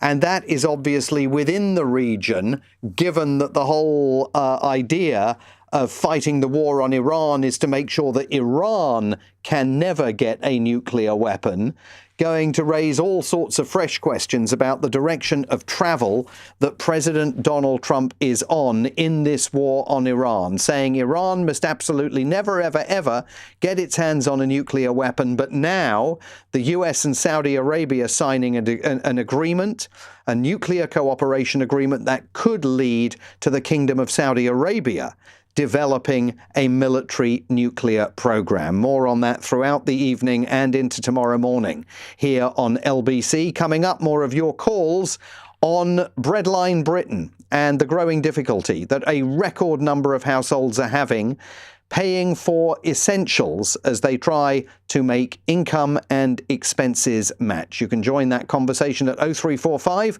6060 973 or you can text 84850. It is 13 minutes to 10. Coming up at 10 on LBC, Ben Kentish. Andy Burnham says he'll review the prison's early release scheme as it emerges that a police officer's killers could be set free. What's the alternative? Plus, is AI about to kill us all? Ben Kentish at 10. Listen on our free Global Player app or the LBC app. Gals, guys, get this. Primark's dropped their prices on hundreds of our favourites, like pure cotton PJs and men's cosy hoodies from £7, or women's cotton rich jeans from £9, and kids' extra comfy joggers just £3.50. There's only one word for that. Go on, show us how it's done. Iconic! Couldn't have put it better myself. Iconic value like never before at Primark. You can now get Sky, HBO Max, Disney+, Netflix and Hey You together in one subscription. So, ladies and gentlemen, boys and girls, take your seats on your sofas, brew your cuppers and turn your phones to silent. Because the world of ultimate entertainment is about to begin. Sit back, relax, and head to sky.com to find out more. Shh! It's starting! Requires Sky Stream and Sky Ultimate TV subscription. Minimum broadband speed of 30 megabits per second recommended. 18+. Ever get giddy renewing your car insurance? Fantasize about finance offers or paying your service bill? Probably not. After all, the best bit about driving a BMW is driving it. So leave the admin and skip to the best bit. Choose a new BMW 1 Series or 2 Series Grand Coupe by the 30th of September to enjoy a year's insurance, 3 years servicing, plus 2.9% APR representative. Search BMW, skip to the best bit. BMW UK Limited is a credit broker, not a lender. BMW Finance, T's and C's apply. Insurance age restrictions and exclusions apply. Whew, that's the admin over with. You know that feeling when you're out, something cool happens and you just have to capture it. The new Samsung Galaxy Z Fold 8 gets it. Thanks to its new wide design, content looks and feels so much better. Unfold it for a massive cinematic screen. Close it for perfect reels on the go. No cropping, no missing bits. Just content exactly as it was meant to be seen. Pre-order the new Samsung Galaxy Z Fold 8 on EE for only £54 per month, increasing to £56.50 March 2027 and £59 March 2028. Airtime plan of 48-month device credit agreement required. Subject to status 18+. Credit provided by EE Limited. Leading Britain's conversation, LBC, with Simon Marks. And let's go to Hawley in Surrey, where Robert has been very patiently waiting on the phone to contribute to our conversation about Breadline Britain and the challenges households are facing making ends meet. Good evening, Robert. Hello, good evening, Simon. Hi. It's funny. I'm a bit nervous making this call because I think it's a very, very serious topic.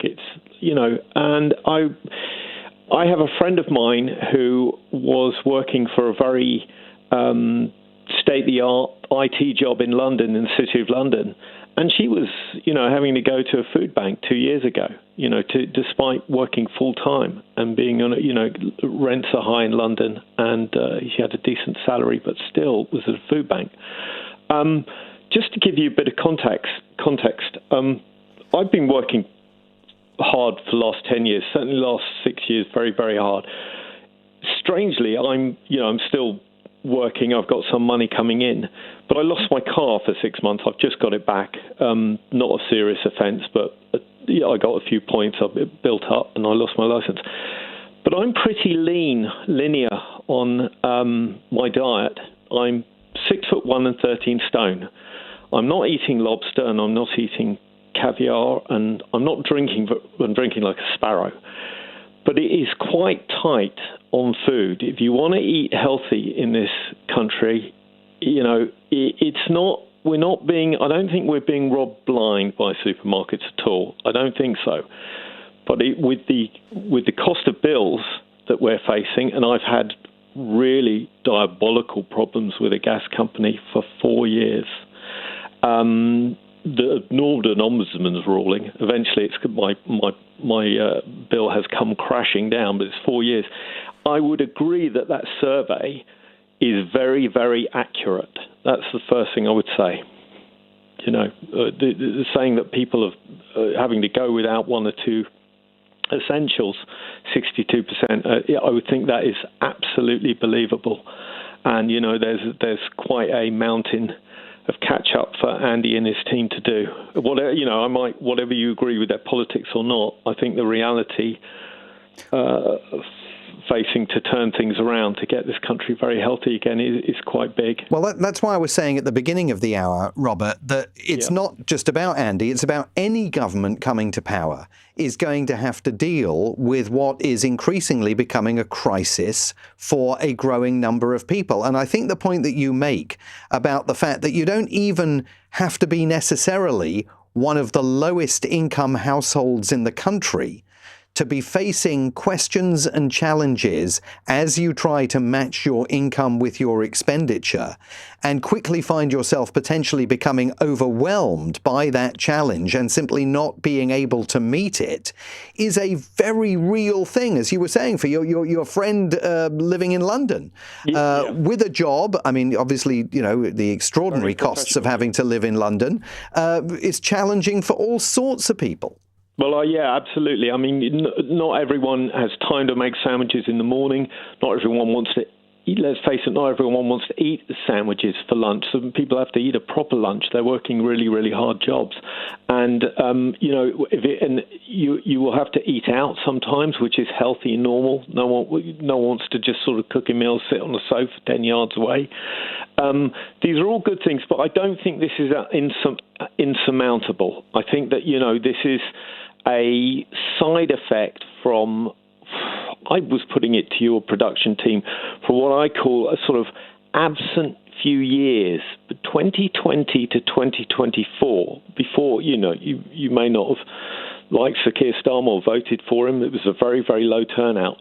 But I think 2020 to 2024, and I think Rishi would have been a good prime minister, he got in, but those are very, very strange years, and we're on a corrective course, and whatever you agree or disagree. And can I come back to the conversation we were having at the beginning of the programme, back at 7 o'clock tonight? I mean, as you see Andy Burnham taking these early stage actions that he's taking, I sit here and think, well, why couldn't any of this been done before by Sir Keir Starmer? It is an odd look, isn't it? Well, I'm not going to comment on that. All I will lightly say that I think there are two sides to it. I think a lot of devolution, in a sense, has already occurred between the years 20 to 2024, where there was a kind of a displacement of political sort of centralism or whatever, where, you got all these strange charges in Gatwick drop-off charges, Blackpool Tunnel charges, energy readings. Yeah, what, £5 to drop a passenger off at an airport, right? It all builds up, when does it stop, and those things, and then you end up with a fine because the payment system doesn't work, and then they chase you for that for extraordinary amounts. It's very, there's a lot of that has occurred through, I think, poisonous devolution on its own. So you're not in favour of more devolution necessarily as being the solution to any of this? I don't, I'm sure Andy Burnham is more connected to the real world than Sir Keir was, and I've got my fingers crossed. But, as I say, I'm more keen on the election to come in 2028, and I'm just sort of keeping my fingers crossed. And I think it's a very sensitive topic, this one. A lot of I agree. We're all trying to get by. I agree totally. Robert, thank you so much for joining the conversation this evening and for putting it in the terms that you phrased it. It is a sensitive conversation, and it requires an understanding of what is actually taking place in communities all over this country. And one of those communities is in Livingston in Scotland, from where Ken joins us this evening. Ken, good evening. Good evening, Simon. How are you? I'm very well, thanks, mate. How are you? I'm very well. Thank you for this.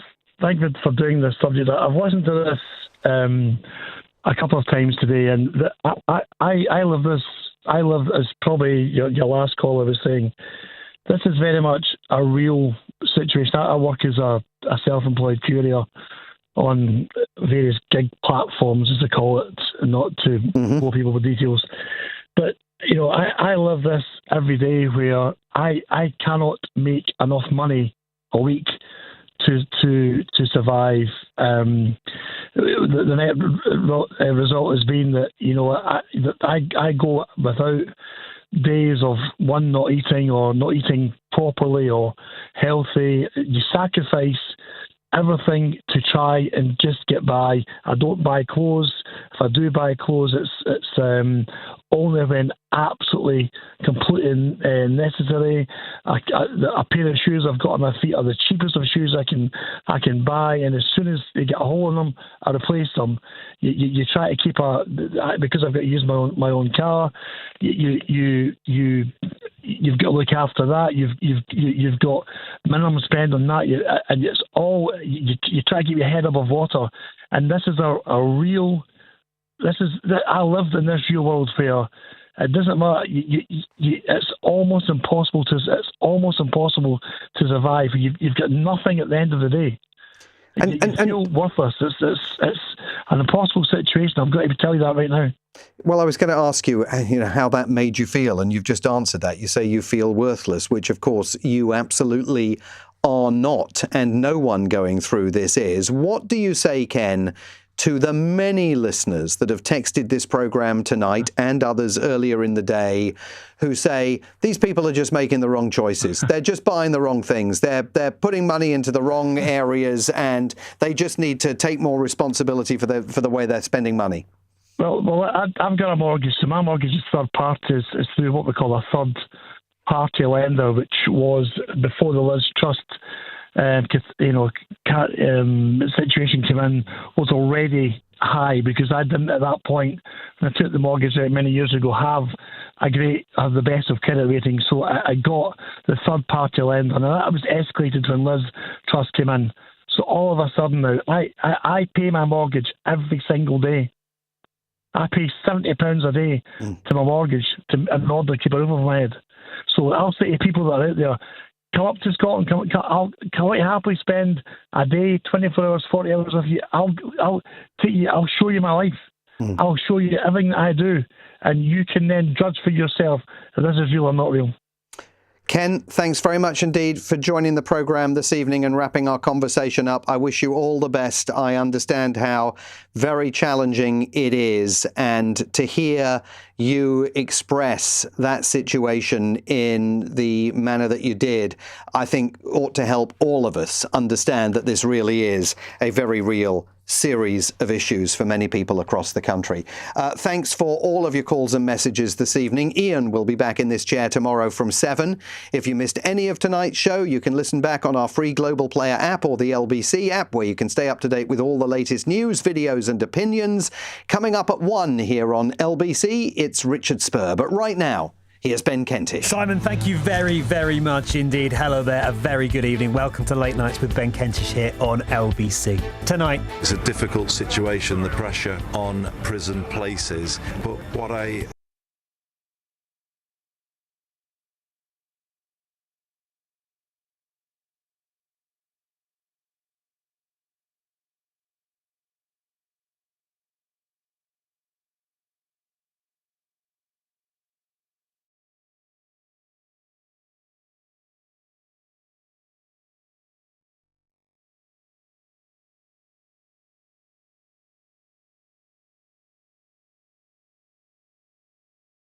is there any other way to fix our country's prison system? On your radio, on the LBC app, and Play LBC. leading Britain's conversation. This is LBC. From Global's newsroom at 10 o'clock, Iran's top joint military commands warn that Donald Trump's repeated threats will only lead to the expansion of war in the region and beyond. Earlier, Donald Trump promised to bomb a bridge or power plant for every Iranian attack on ships in the Strait of Hormuz. It comes after 11 consecutive nights of airstrikes on Iran.